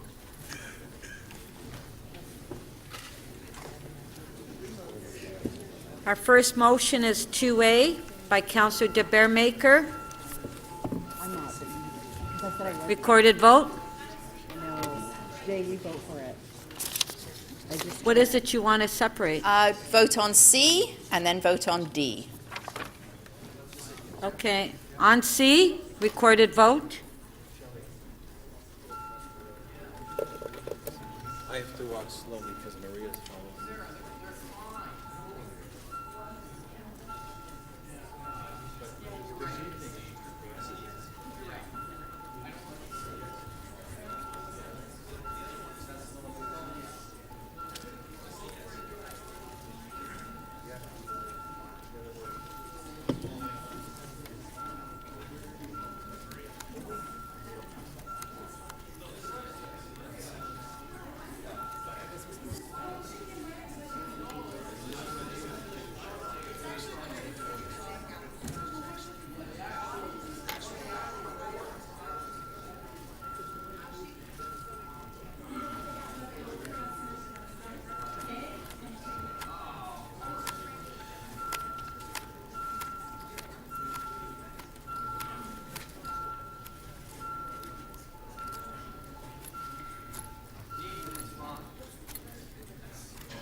Section 1C of motion 2A carries 29 to 6. Okay, D.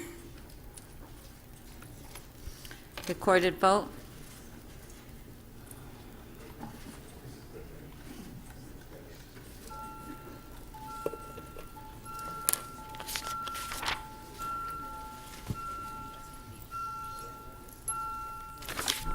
Councillor Perruzza, please. Councillor Layton.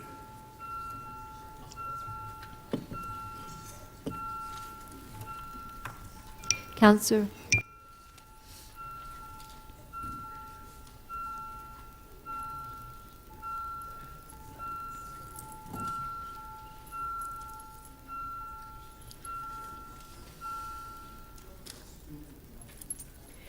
Part 1D of motion 2A carries unanimously, 36 in favor. Motion 2B. On favor? Recorded?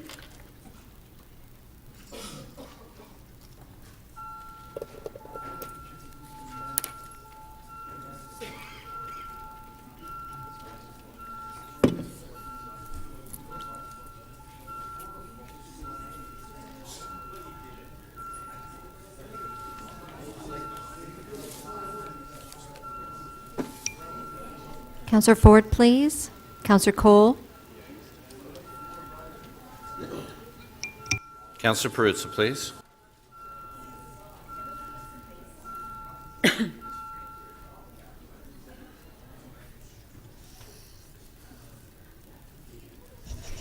Motion 2B carries 26 to 11.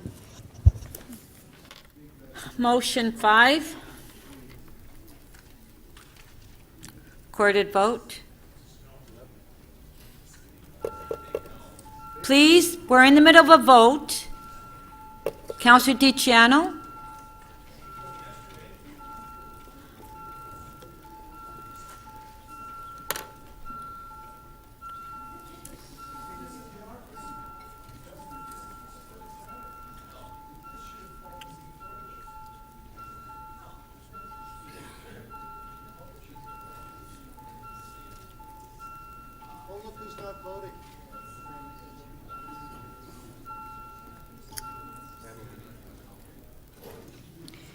Motion 5 does not carry. The vote is 13 to 24.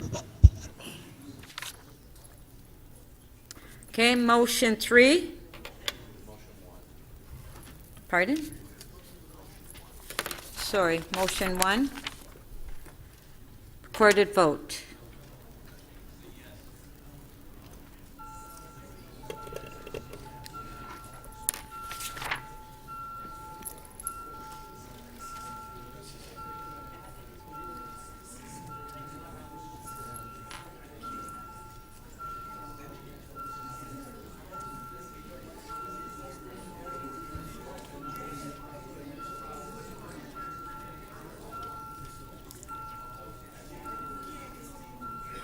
Deputy Mayor Minnan-Wong, please. Councillor Perruzza, please.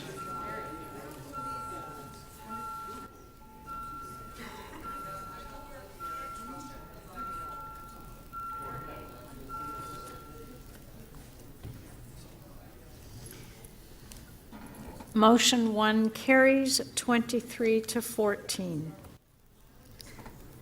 Motion 3.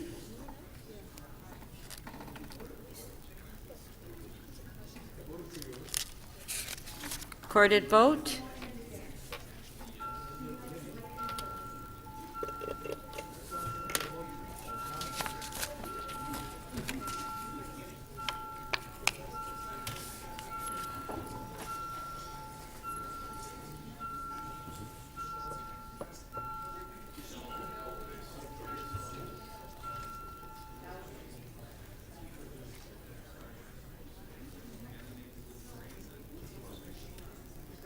Madam Speaker, we have to restart the vote. Okay? Restart the vote.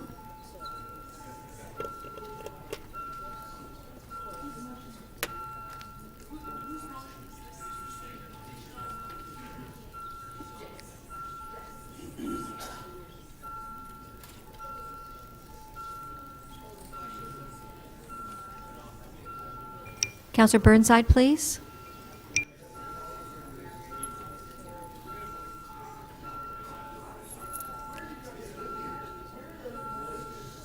Deputy Mayor Minnan-Wong, please.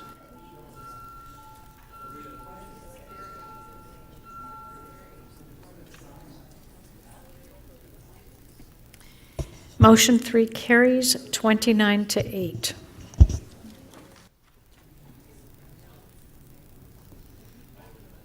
Item is amended. Recorded vote.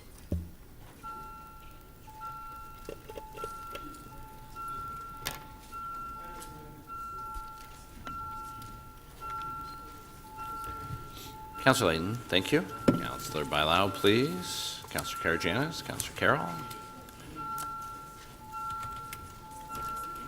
Councillor Carroll.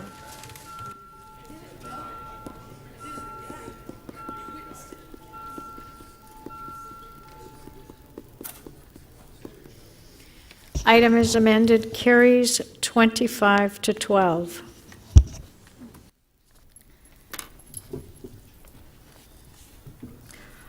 Page 3, our next item, PG 21.6. Councillor Aljamari, has the report come in yet? Not yet, so hold the item down. Page 3, ST 13.4, 2018 scheduled meetings. Councillor de Beermaker.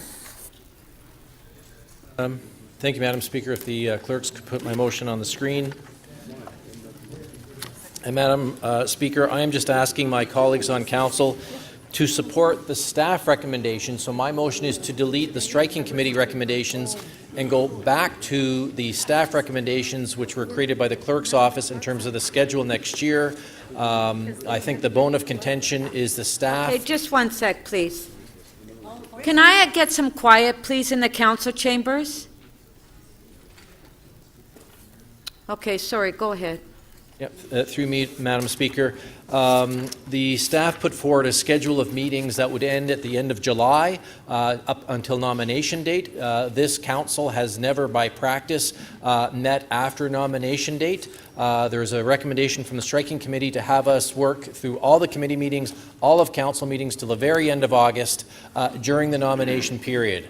I agree with the staff. I don't think that's appropriate. I don't think it should happen. So I'm just asking us as a council not to work through all of the meetings, every single committee meeting in the month of August, to the council meeting in the month of August when we're in campaign mode. When we have an opportunity that other people don't, we can stand up, and maybe somebody might accuse us of grandstanding or taking advantage of the free publicity or the free profile that this gives us. But when the nomination period starts and then with the provincial legislation, we should do as the clerk's office recommended and end our meetings at the end of July. And so again, I'm just moving the staff recommendations.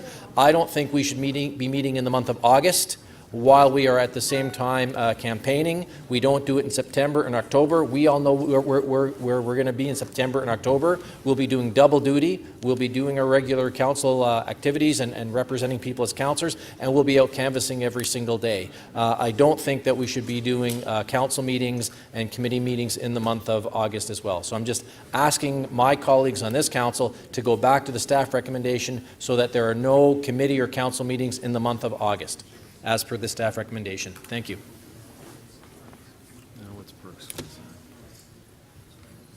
Oh, Madam Speaker. Sorry, I forgot one thing. I just want to add as well, the mayor has the ability, if there is any need during an election campaign period, to call a council meeting. So if there is some urgent item or some emergency, the mayor, in his wisdom, can call a meeting. So I'm not worried about not having meetings in August or September or October. We have the ability to do that. But again, so I'm just going back to staff recommendation. Thank you. Okay, if I can ask the media and members of council up there that are being interviewed, if you can please wait. We're in the middle of a council meeting. It's hard to hear.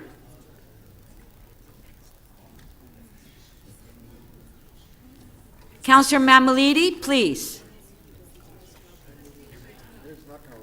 And Councillor Mamalidi wasn't even here for the vote, and he's being interviewed. Like, that really tells it all.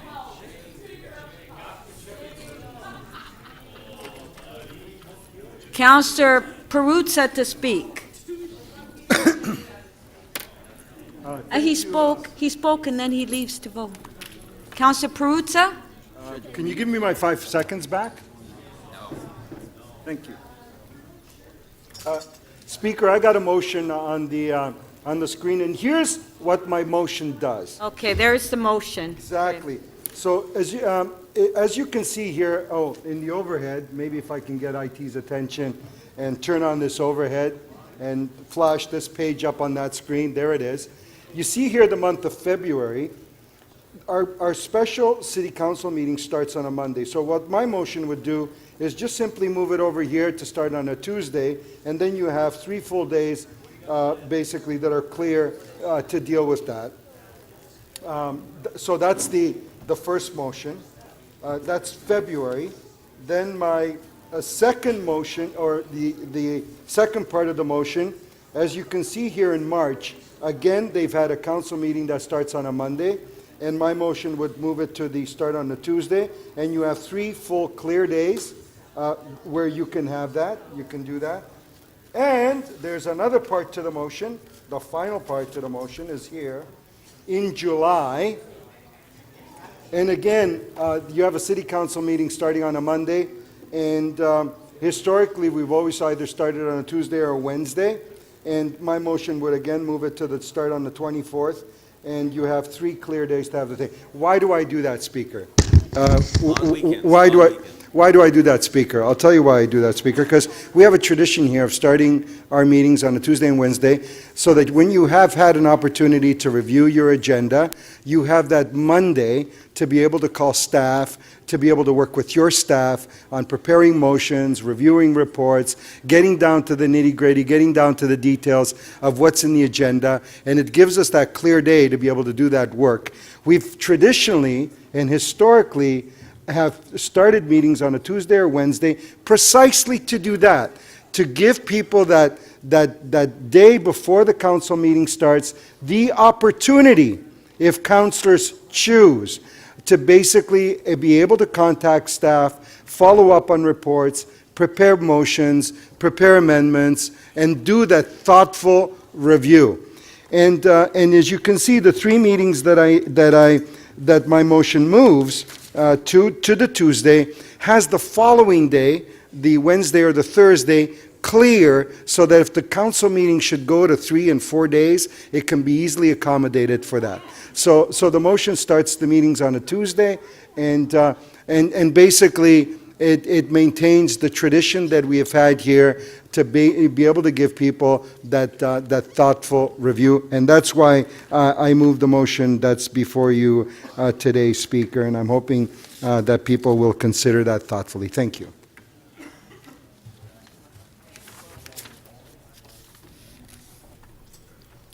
We do have some questions for you.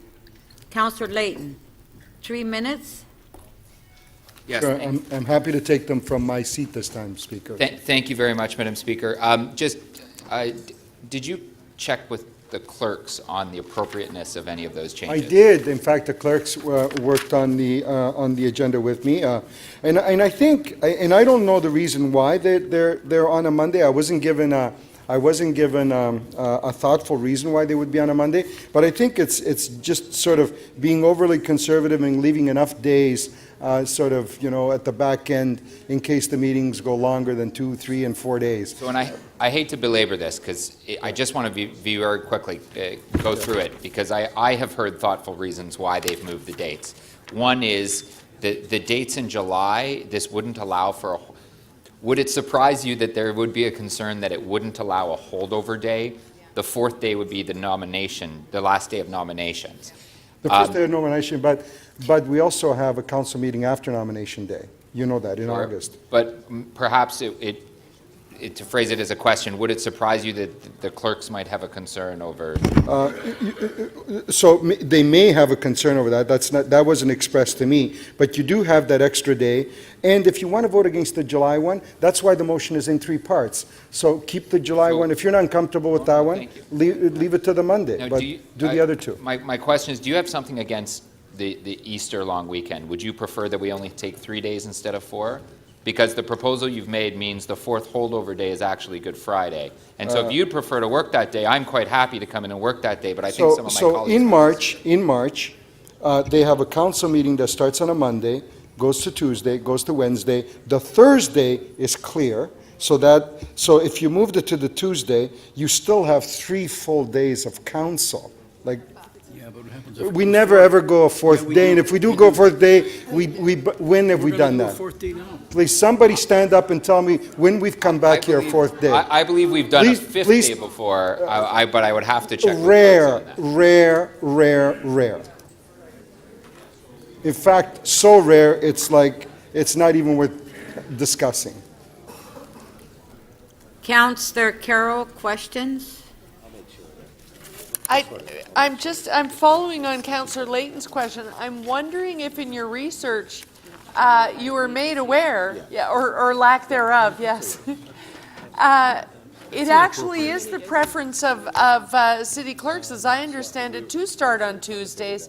Were you made aware that they only recommend starting on Mondays when they have to, because for their own administrative purposes, Tuesdays are preferable? Meeting our needs is why they choose a Monday occasionally? Speaker, you don't have to be a rocket scientist to understand a calendar, right? And I don't know the depth of research that one would require to do. Here's what the calendar says. In February, our special council meeting, there's 2 days allocated. It starts on a Monday, so it's a 12-13, and then there are 2 clear days, the Wednesday and Thursday after that. We've never ever gone to 4 days on a budget. Just simply the way the budget is approved doesn't allow you, even if every single member of council took their 5 minutes to speak to the capital, to the operating, if they took all their 5 minutes and asked questions, you wouldn't go to a 3rd day. We've never done that. But there's not only a 3rd, but a 4th day that has been allocated to that.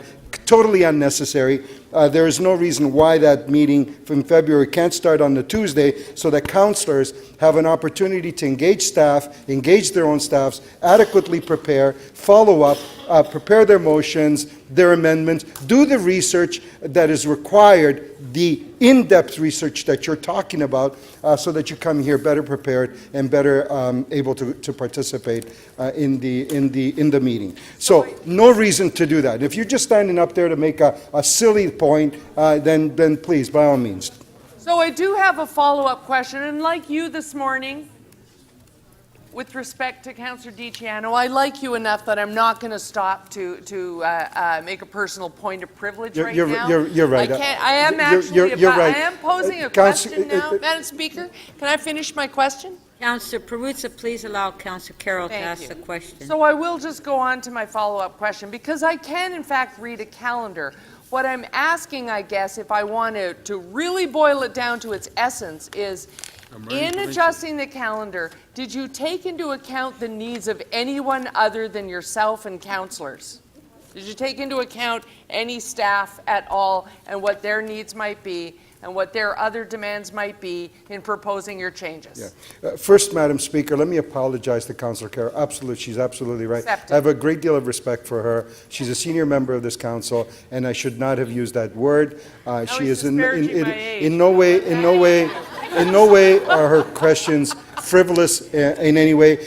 But on the second part of her question, did I consult? It's precisely with staff in mind and with the councillors in mind that I make these motions, so that people here, the councillors, have an opportunity to have a day where they can thoughtfully reflect and do the work that you need to do to come here prepared. You come here from a Sunday evening, you've had a weekend, you've gone through your agenda, you haven't had the opportunity to sit down with your staff because they may not be around, first of all. You haven't had the opportunity to sit down with our staff here and to do that thoughtful reflection, so that you come here as prepared as you can be to participate fully. It's with those people in mind and with councillors in mind that I make these motions, Councillor. Okay, thank you.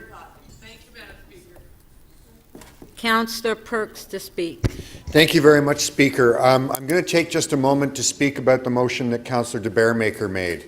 For those of you who don't recall, We had an initial proposal for staff that we stop all of our business in July until the election. At striking committee, Deputy Mayor Min Wong said, wait a minute, that creates a 6-month gap with no council meetings. And we should have one towards the end of summer. Just, for those of you who maybe this is your first term, we've always had a meeting in the fall, always. It's just that the election timing, when you file your papers, is different this year. And because of that, the clerk recommended that we, shift around and not have that later meeting. I just want to remind you all, we're elected for a 4-year term, not a 3.5-year term. We have planning applications. We have city business of all kinds that needs to be conducted by us. I have the greatest respect for the city manager and his team, but I don't think people voted for us to hand over half of one of the 4 years that we're elected to the city manager and just let him govern in our stead. We always have that later meeting after the summer.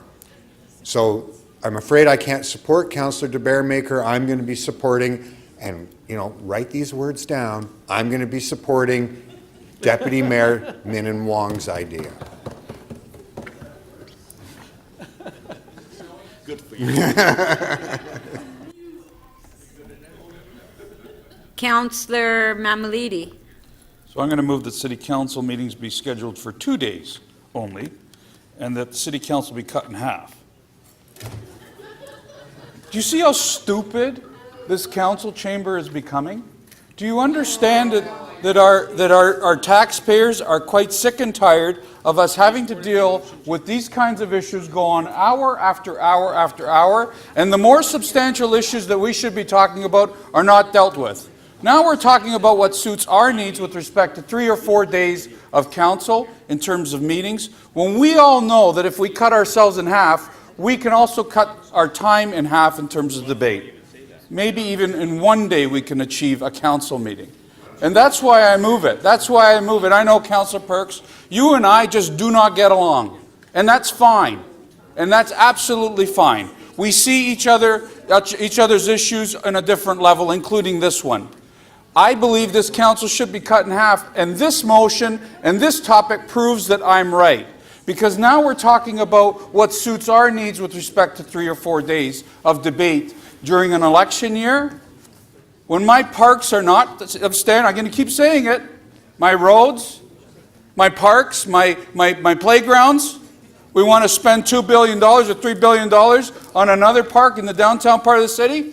Let's get to the real substantial issues and deal with what people really want us to deal with, instead of these cockamamie ideas that come forward with respect to this. We're wasting everybody's time here. Okay, I'm ruling Councillor Mammoliti's motion out of order. Okay, let's take the votes.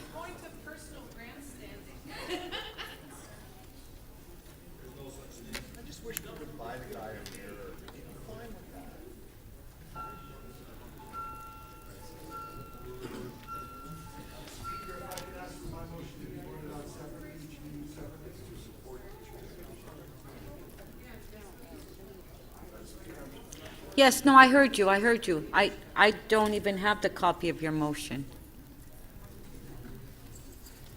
Okay, so Councillor de Bearmaker's motion is first. Do we want a recorded vote? Yes, please. Okay, recorded vote.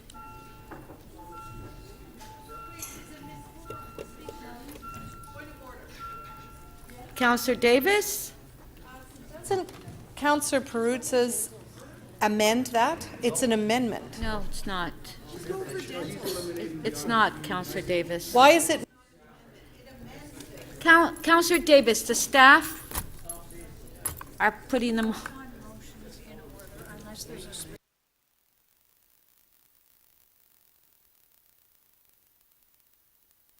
Okay, let's just vote on this, please. Councillor de Bearmaker's motion on the screen, recorded vote.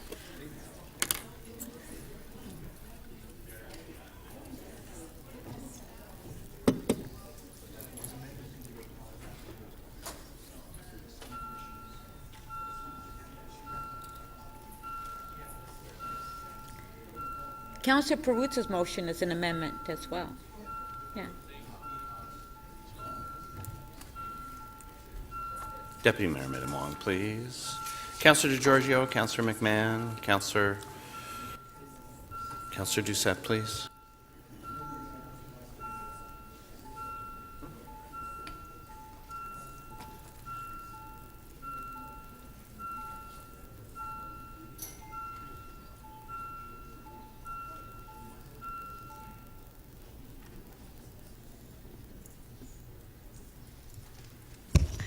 The motion carries 22 to 17.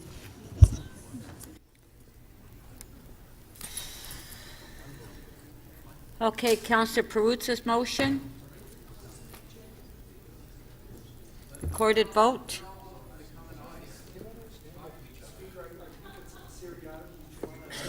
Yes, yes. So Councillor Perruzza wants all his voted on separately.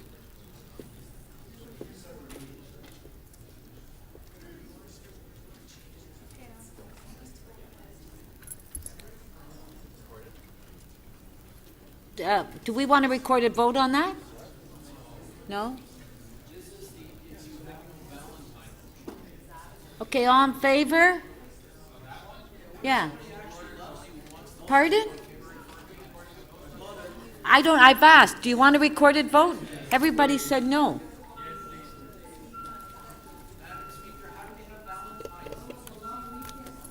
Well, some of us don't have a Valentine.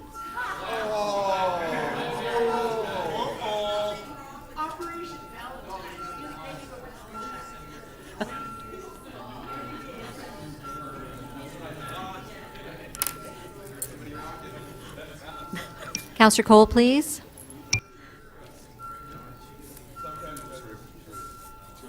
Councillor Wong Tam, please.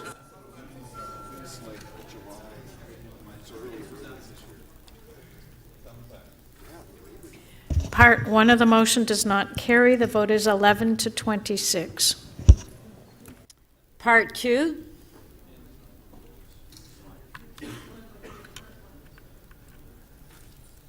Recorded vote.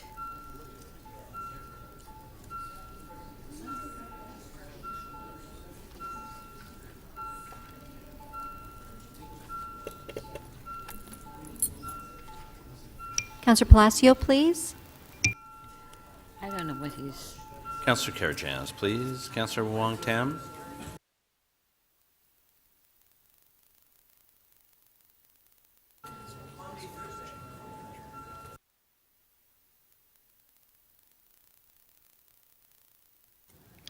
Part 2 of the motion does not carry. The vote is 12 to 25. Part 3.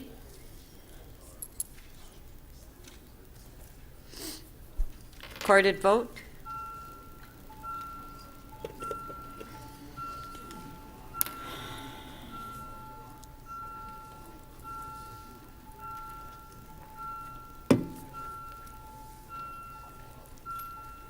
Councillor Holland, please.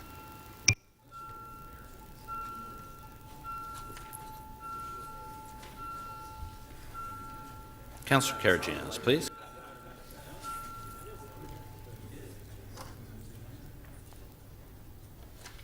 Part 3 of the motion does not carry. The vote is 11 to 26. Okay, item is amended, recorded vote, or do we have to have a recorded vote? No. All in favor? Carry. All right.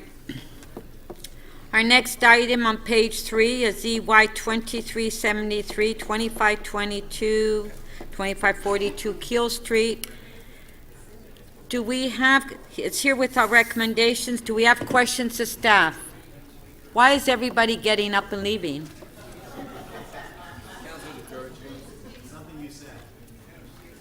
Like, hold on, do we have any questions to staff on this item?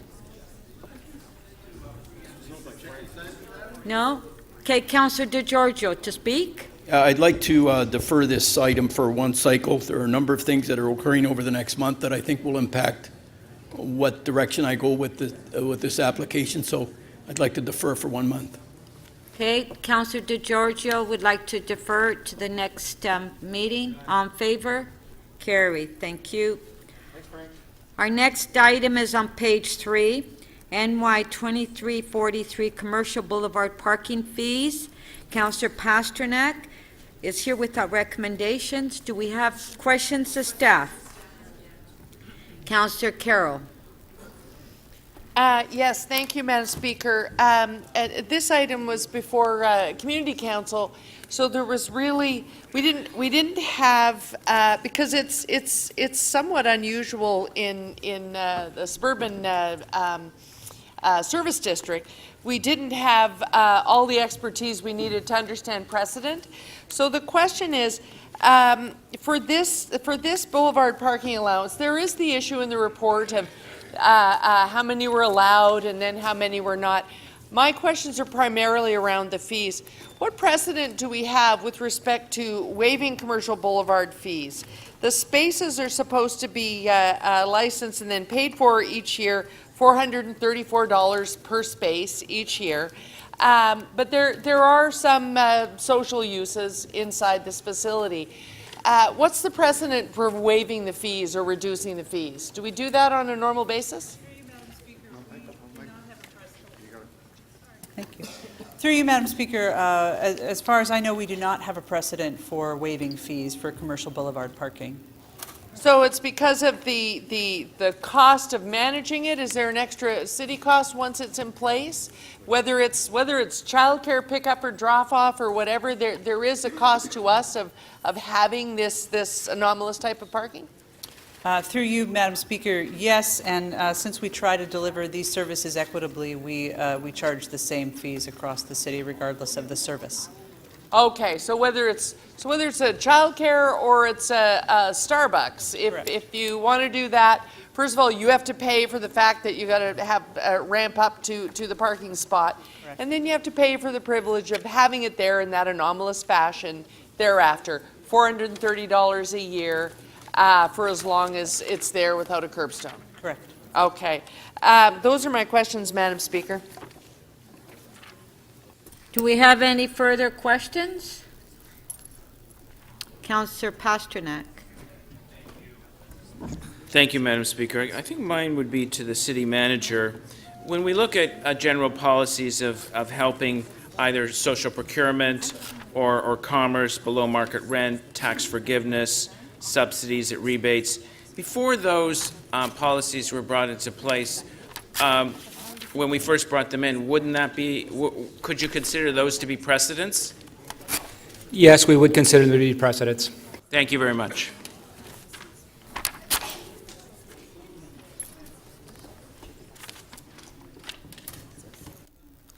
Okay, any further questions before I close it? Okay, to speak, Councillor Pasternak. You held the item down. Yes, thank you, Madam Speaker. I have a motion if the clerk could put it on the screen, and this is giving this organization a little bit of a break on the parking fees. This is a vital community asset along Bathurst Street. It meets one of the city's major priorities when it comes to expanding daycare. This will grow from 23 spots to 52 spots. It's undergoing a major renovation with contributions by the federal government. This building has been legal non-conforming for 65 years, and the issue of parking fees has never come up in the past. Moreover, when you look at the encroachment on city property, it represents about 10% of the actual parking. So, as I mentioned, as I said in my questions, below market rent, tax forgiveness, tax rebates, subsidies, those kind of policies that we have to help build our inventory of childcare spaces, to help social procurement, and to help commerce flourish, were at one time innovative, and they came forward as precedents. There has to be a first time. To say that it sets an unfair precedent really means we have to review every single policy we have to pursue economic activity or social procurement. Daycare, as everybody knows, is one of the leading priorities for the city, to do everything we can possible to increase the number of daycare spots. And we constantly invest hundreds of millions of dollars into capital, into subsidies, into working with our school boards, into working with the private sector, into working with the multi-faith community to make sure that more spots are open, that they become subsidized, that they follow provincial statute, and this is exactly what we're trying to do in Ward 10. This is a small amount of money, but to this organization it is crucial to make sure that these spots open on time, that are fully accessible to the community, and at the same time its opportunity loss for the city is minimal because in fact we're getting people back into the workforce, being able to walk their kids to this organization, to leave their kids there. It's a community-based daycare. The need for parking is minimal. The parking requirements in our bylaws is actually quite onerous for daycare. The whole idea of daycare is to drop your son or daughter off and then leave. You don't leave your car there all day long. Many of the staff working at this daycare center are within walking distance. They live in the local community. They will not need parking spots. And as I mentioned, the encroachment on city property is only 10% of the parking area, but of course the city is asking for 100% of the parking fee. Therefore, I am simply asking that we encourage the growth of our daycare inventory, that we help promote social procurement, that we help organizations in our local communities make sure that they can serve the city as a whole as well as their local neighbors. So this is based on many of the below market rents and subsidies and interest-free loans that the city has given out over the years to various organizations, including private sector organizations, profit-making organizations, charitable organizations. This represents a very small amount of money, but it's a cost forgiveness that I think is worth it to make sure that this daycare opens on budget, on time, and stays there for many years to come. Thank you. We do have a question for you. Councillor Davis, clarification of the motion. I just wondered if this space is required for the pickup and drop-off requirements for the licensing for this childcare, or does it have pickup and drop-off requirements met? My understanding is it's a fully licensed daycare, obviously, and the requirement is 8 spots. I've never heard of that. You've never heard of what? Usually there's a requirement for pickup and drop-off, but not for parking spots. Well, this wouldn't be the first time I've had to deal with a local daycare that had a requirement to have parking spots. It's probably the zoning bylaw. What does the zoning bylaw require? We have been told that this, to be legal, this facility needs 8 spots. It's a multi-use facility, including daycare. So it's a community center, and it's a community center, a school? It is a place of worship. It is a community hub, which includes a daycare. Okay, thank you. You're welcome. Thank you.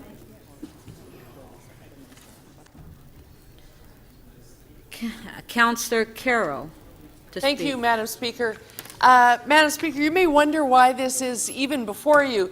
This is a matter of delegated authority. And it was, I'll be moving the staff recommendations. Yes.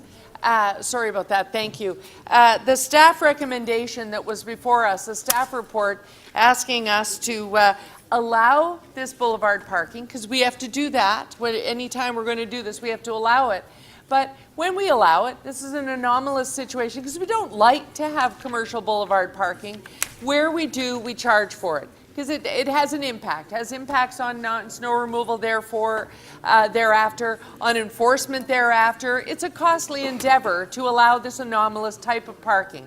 We do it under permit and under delegated authority, but North York Community Council couldn't make a decision. We didn't have the information that I just asked Ms. Gray. We all had a place in our hearts for the uses inside this facility. We all have a place in our hearts for childcare. Heaven knows, as a former childcare operator, I perhaps have the biggest in the room. That being said, I still need to know, before I actually allow, not a development charge break, not a DC credit or some one-off cost reduction, before I allow an ongoing reduction in an ongoing permit fee that is meant to be collected on an annual basis, that what should be a part of an operating pro forma for anyone asking for this type of anomalous permission to have commercial boulevard parking, I've got to know precedent. I've got to make a reasoned decision. And what we learned here in this chamber, staff advice we didn't have, because it wasn't in the report, they didn't think they needed it to be, but what you just heard from Ms. Gray is there is no precedent for this. We don't allow a discount here. Where we help out such endeavors as will happen inside this building are in such things as below market rent. We have a program for that, and we have a cost recovery calculation for that. Where we do below market rent, people think, yay, it's free. It's far from free. Below market rent can be sometimes quite costly because it is designed to exactly recover costs. So too, commercial boulevard parking fees, meant to be paid $430 a spot every year thereafter. And as much as we all love the little children and as much as we all love childcare, that is not the reason we're charging the fee here. We're charging the fee to recover costs, and you get funding. This facility got a great deal of federal funding. The project almost didn't happen, and then it was awarded some lovely federal funding to make the whole project a reality. The city's job then is to say, great, you're going to build your facility, you're going to fit all these uses in. We have to make sure it works in the community and that it doesn't then, because another level of government gave you money, it can't then begin to cost us money day after day after day. That's why, to help a facility like this, we help them in the ways that we can, through our below market rent program, through DC credits and such the like, but we don't cause ourselves to then incur an annual cost for as long as that facility sits on that site. That's why there is no precedent for this, and it's why your best bet, my fellow councillors, is to adopt the staff recommendation today, as we were unable to in North York Community Council. Thank you, Madam Speaker. What is it that you guys are trying to do? Okay, members of council, can be voting. We have Councillor My microphone, Madam Speaker. Pasternak's motion. Members, if I can please have you take your seats. We're going to be voting.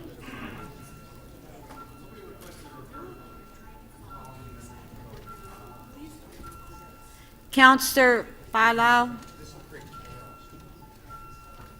please. Councillor Crawford. Okay, we have Councillor Pasternak's motion on the screen. On favor? Oh, recorded vote. Tried. Councillor Kelly, thank you. Councillor Perruzza, please. Councillor McMahon.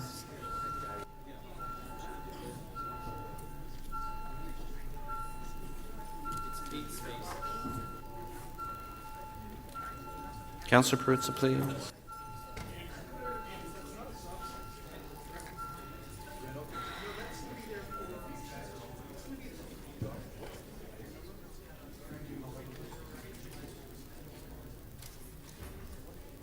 The motion does not carry. The vote is 12 to 25.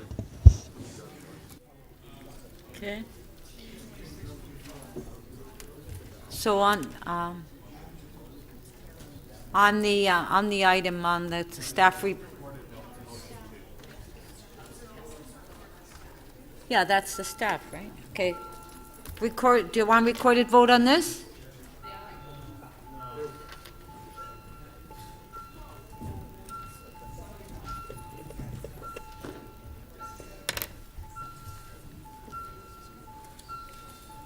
Councillor Perruzza, please. Councillor DiGiorgio. Councillor Karygiannis, please. Councillor Fillion, please. Councillor Perruzza, please.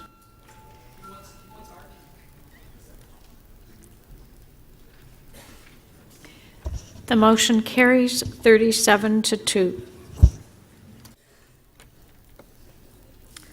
Okay, our next item is on page 3, T 24.13. Councillor Mihevik, do we have questions to staff?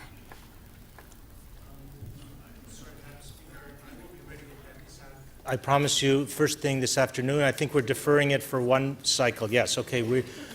I haven't had a chance to talk to the clerk on this, but at the staff's request, deferral for one cycle.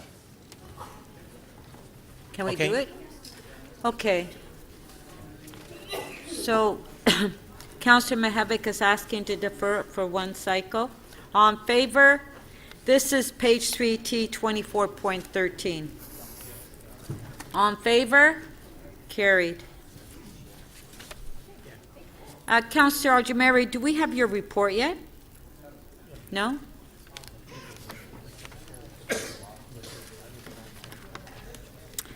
Page 4, T 2552. Councillor Fletcher. Back to Toronto and East York Community Council, Speaker. So you're referring it back? Yes, I am. Do we have the motion? You're Just a working on vote. it? Then it's done. Do it? Okay. All in favor? Carried. Page 4, MM 32.2. Councillor Holliday. Support and principle for Bill 148, the Fair Workplace Better Jobs Act. Do we have questions to staff? Anybody have any questions to staff? No questions? To speak, Councillor Holliday. No, but you held the item down. Whoever holds the item down speaks first.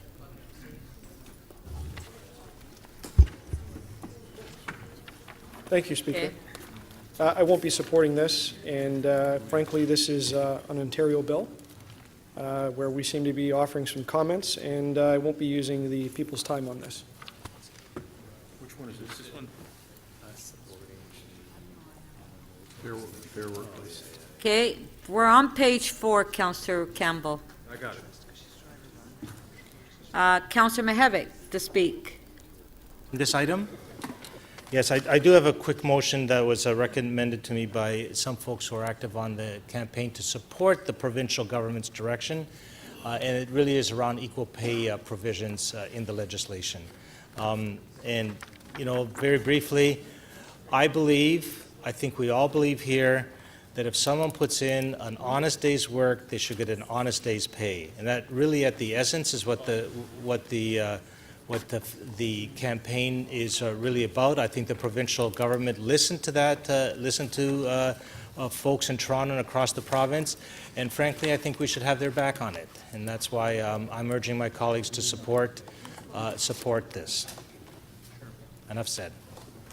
So the amendments on the screen. We do have a question for you, Councillor Thompson. Thank you, Speaker. Through you to Councillor Mihevik. Councillor Mihevik, could you just expand on those factors that you speak of in the motions that are part of that exempt employers? What are those factors? The scope of the factors, as your motion states.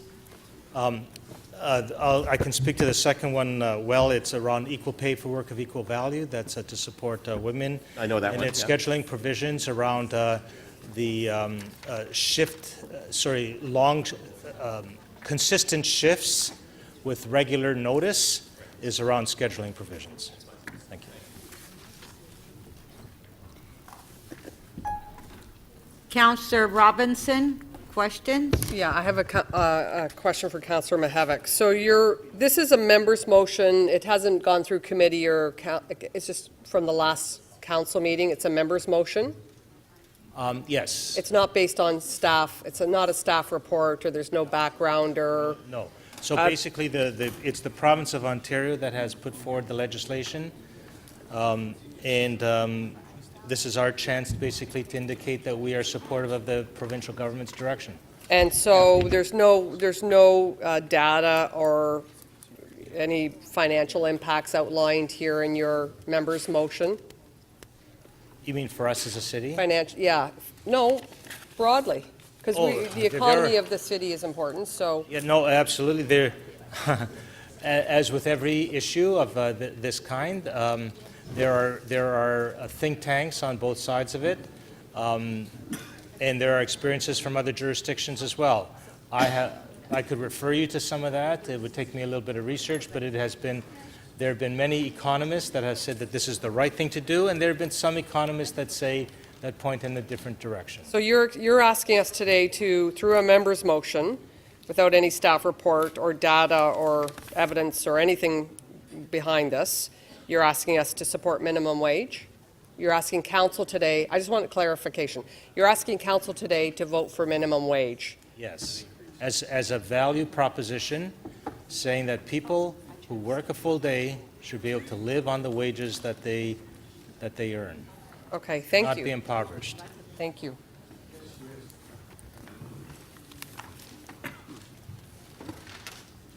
Thank you.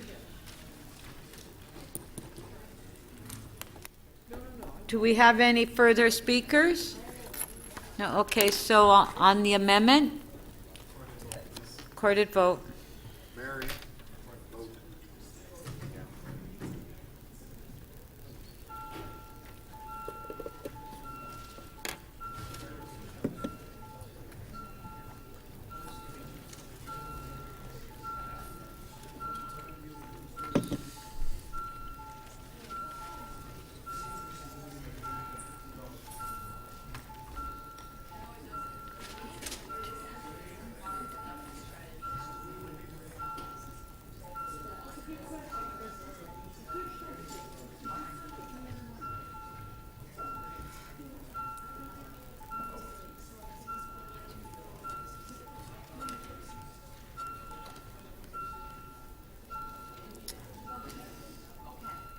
Councillor Pasternak, when you're seated, please.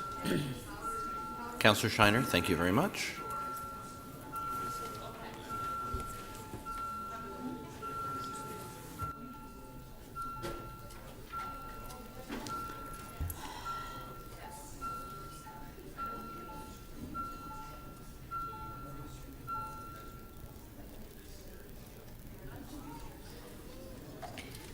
The amendment carries 28-9. Okay, item as amended. Recorded vote.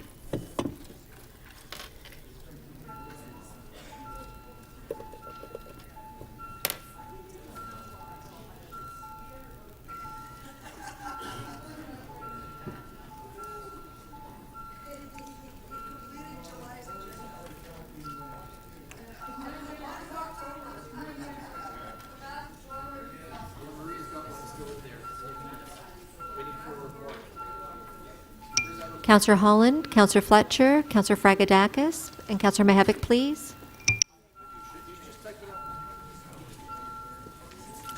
Councillor Karagianis, please.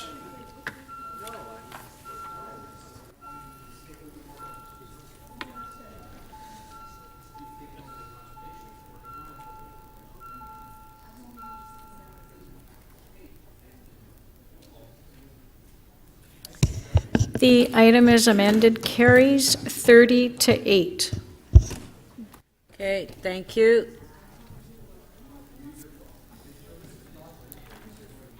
Good job, Joe. Councillor Layton? Councillor Layton?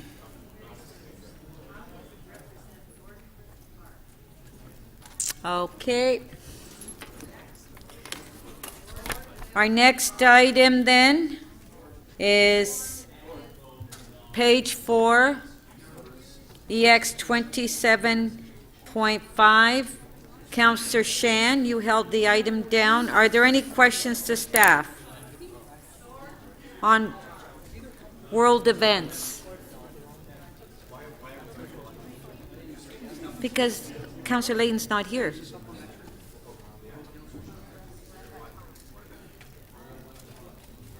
Hold on.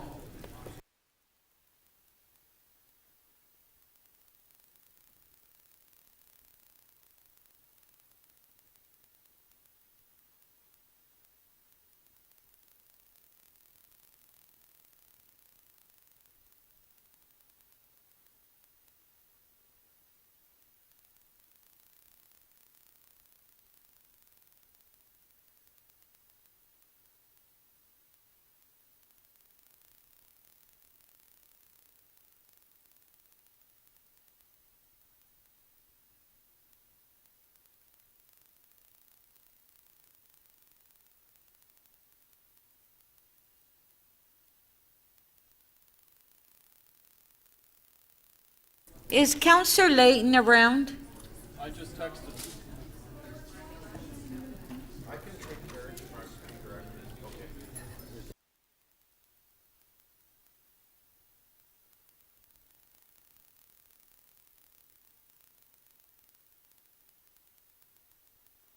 Okay, questions to staff. Councillor Shan. We're on 27.5. We'll have to hold the other item down because Councillor Layton is not here. Councillor Shan.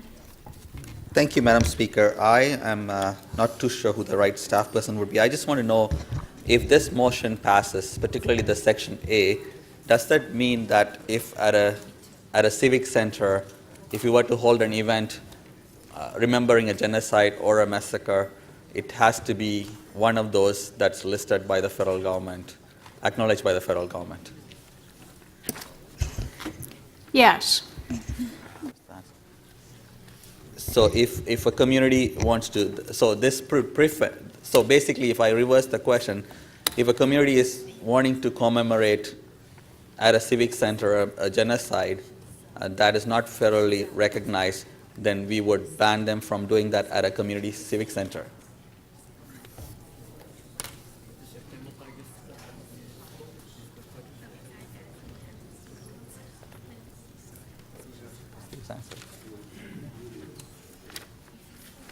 I'll put your time on hold. Yeah, thank you.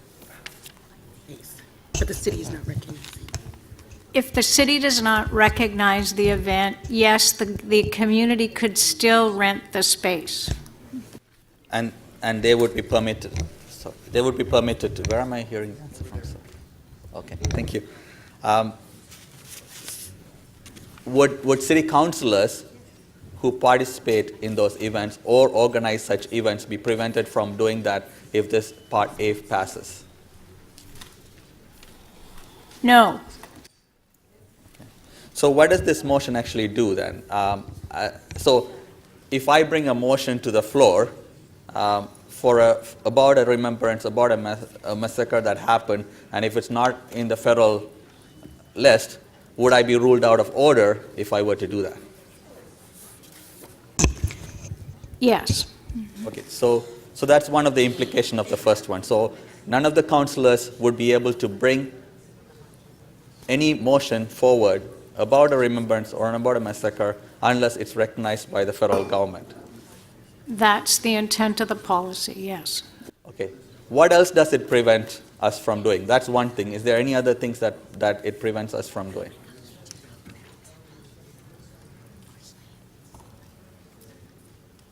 This motion would not prevent councillors from otherwise doing what they need to do.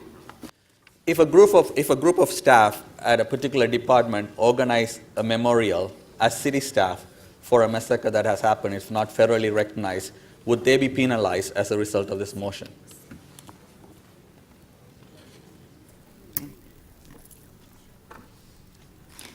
Well, it wouldn't be permitted. The staff would not be penalized, as you've put it. It will not be permitted, but if they did do it, they would be, that means they are breaking what is not allowed, I'm assuming. They would not be penalized, Councillor, but but it would not be a permitted event. No, that's correct.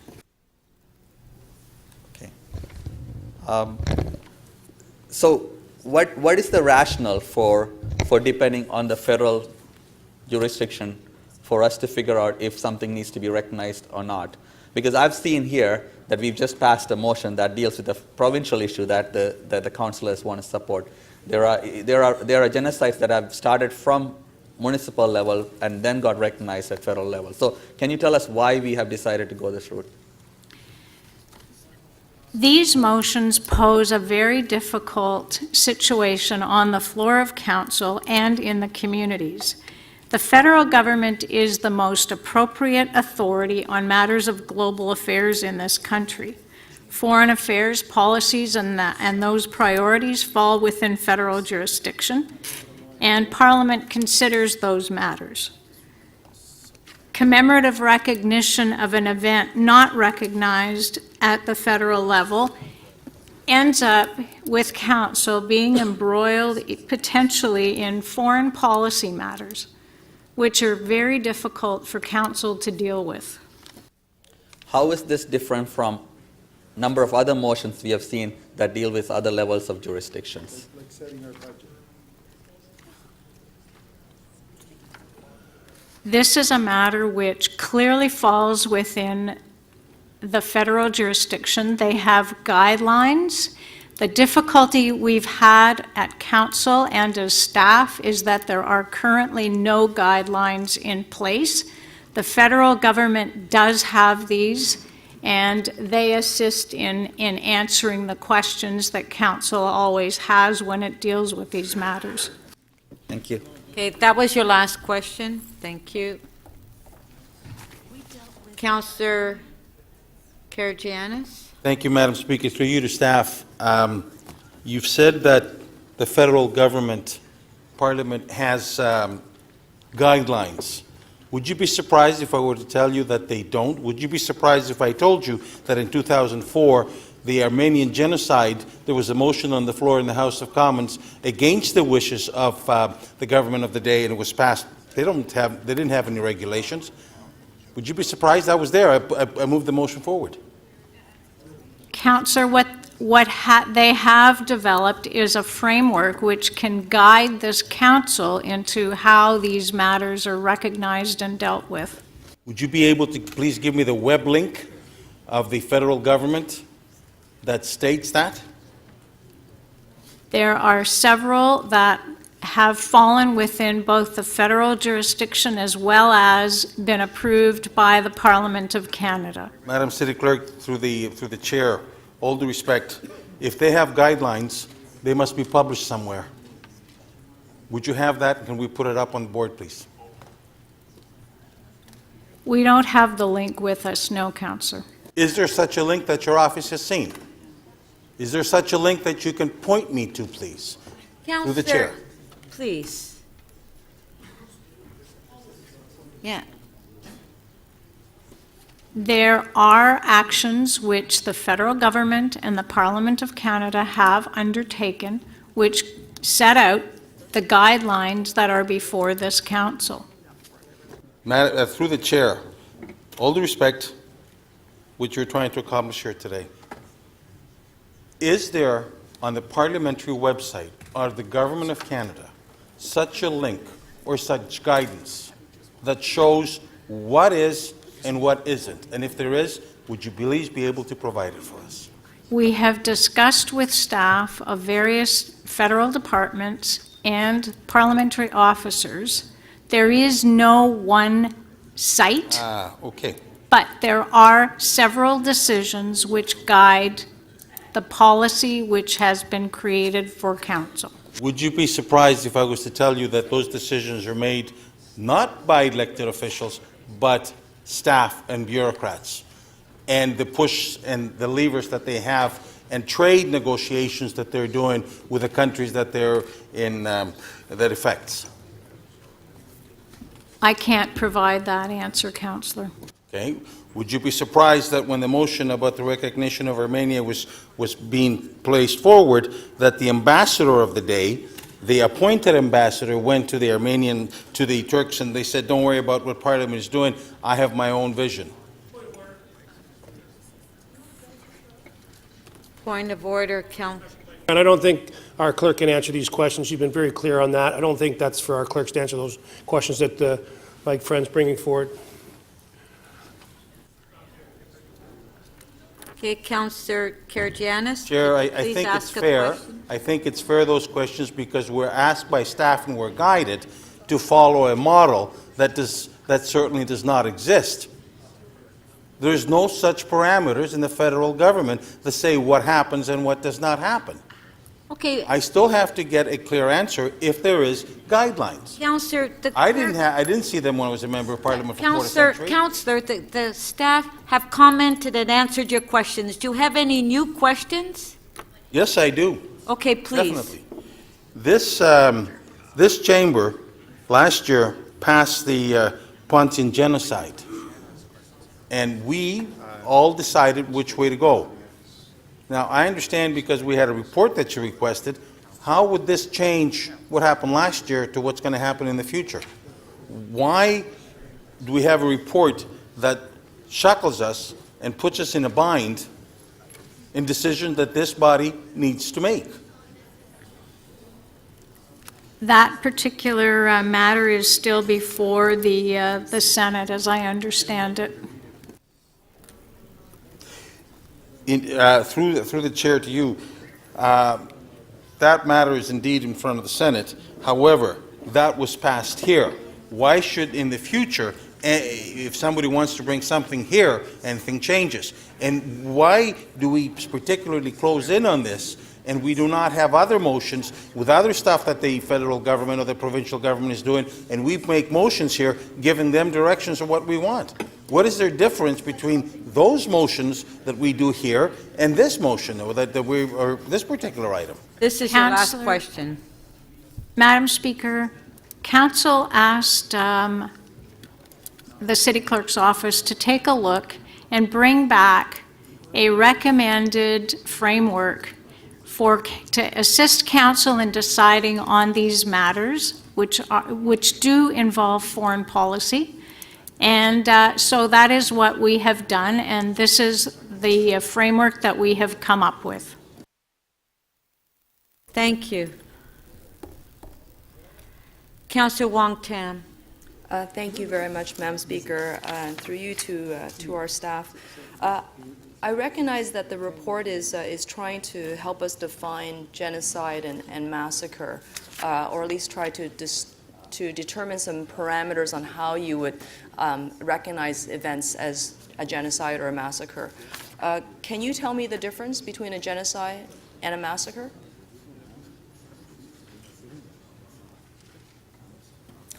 Genocide actually has a legal definition under both federal and international law. The term massacre does not. And the United States Office on Genocide Prevention and the Responsibility to Protect, which is a body that advises on the risks of human rights violations, recommends that bodies use the term genocide only where a legal determination has been made by a mandated judicial body. And what type of mandated body would qualify to make that definition widely accepted? Like, when do we declare a genocide or a massacre to be a genocide? And who makes that decision? Well, that would be the United Nations and the federal government. And so if a massacre is not declared a genocide by the United Nations or the federal government, then we would all need to accept this as a universal truth that it is not. Is that correct? That I'm simply advising you as to what the state of the law around this is, Councillor. And so we are making the assumption that that's the only way currently under this judicial system. Either the UN defined genocide or the Canadian government defines it as genocide, then they're the absolute authorities on the subject matter. Councillor, staff was asked to come back with a framework that puts this matter into some kind of order for council to consider. It is up to council to determine whether it wishes to adopt this framework or another one. There's been some discussion about world events as if massacres and genocides only take place overseas and abroad.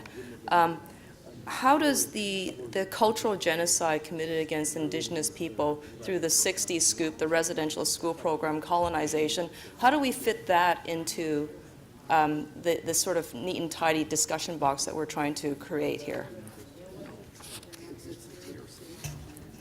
That was actually determined within the realm of the Aboriginal Affairs Committee in 2015, when Council identified 8 calls to action from the Truth and Reconciliation Commission's report as priorities for implementation. One of these actions included number 82, dealing with commemoration. The report's recommendations do not replace or contravene this commitment. Further, the report does not exclude commemorating events of significance to Indigenous peoples. All requests would be considered in a similar manner. So therefore, under the TRC recommendations number 82, what would be before us would still be procedurally correct, is that there could be or at least they've suggested or they stated that there was a cultural genocide committed against Indigenous people on Canadian soil. That would be for Council to consider. And that is the position of the Government of Canada? Because they yes, obviously... that's correct. But as far as I know, there's only five genocides that have been recognized by the Government of Canada through the global affairs. And what you've just described is probably the 6th one, which I don't believe was actually officially defined as a genocide by the federal government. No, but it was dealt with by the Truth and Reconciliation Commission, and that position was adopted. So is it possible that even the federal government has not a clear framework on how to address these particular matters, genocide or massacre? Because the 6th one, which is the one that happened on domestic soil, is the one that's not clearly listed on any Canadian federal government website as the 6th genocide that they recognize after the Holocaust, the Rwandan, the Armenian, the Holodomor, and the Srebrenica. Last question. But that's the point of the framework, Councillor. It's an evolving one. It's not cast in stone as of today. So we will continue, staff will continue to monitor the events at the federal level and determine what's happening there. Okay, thank you. Recess to 2 o'clock.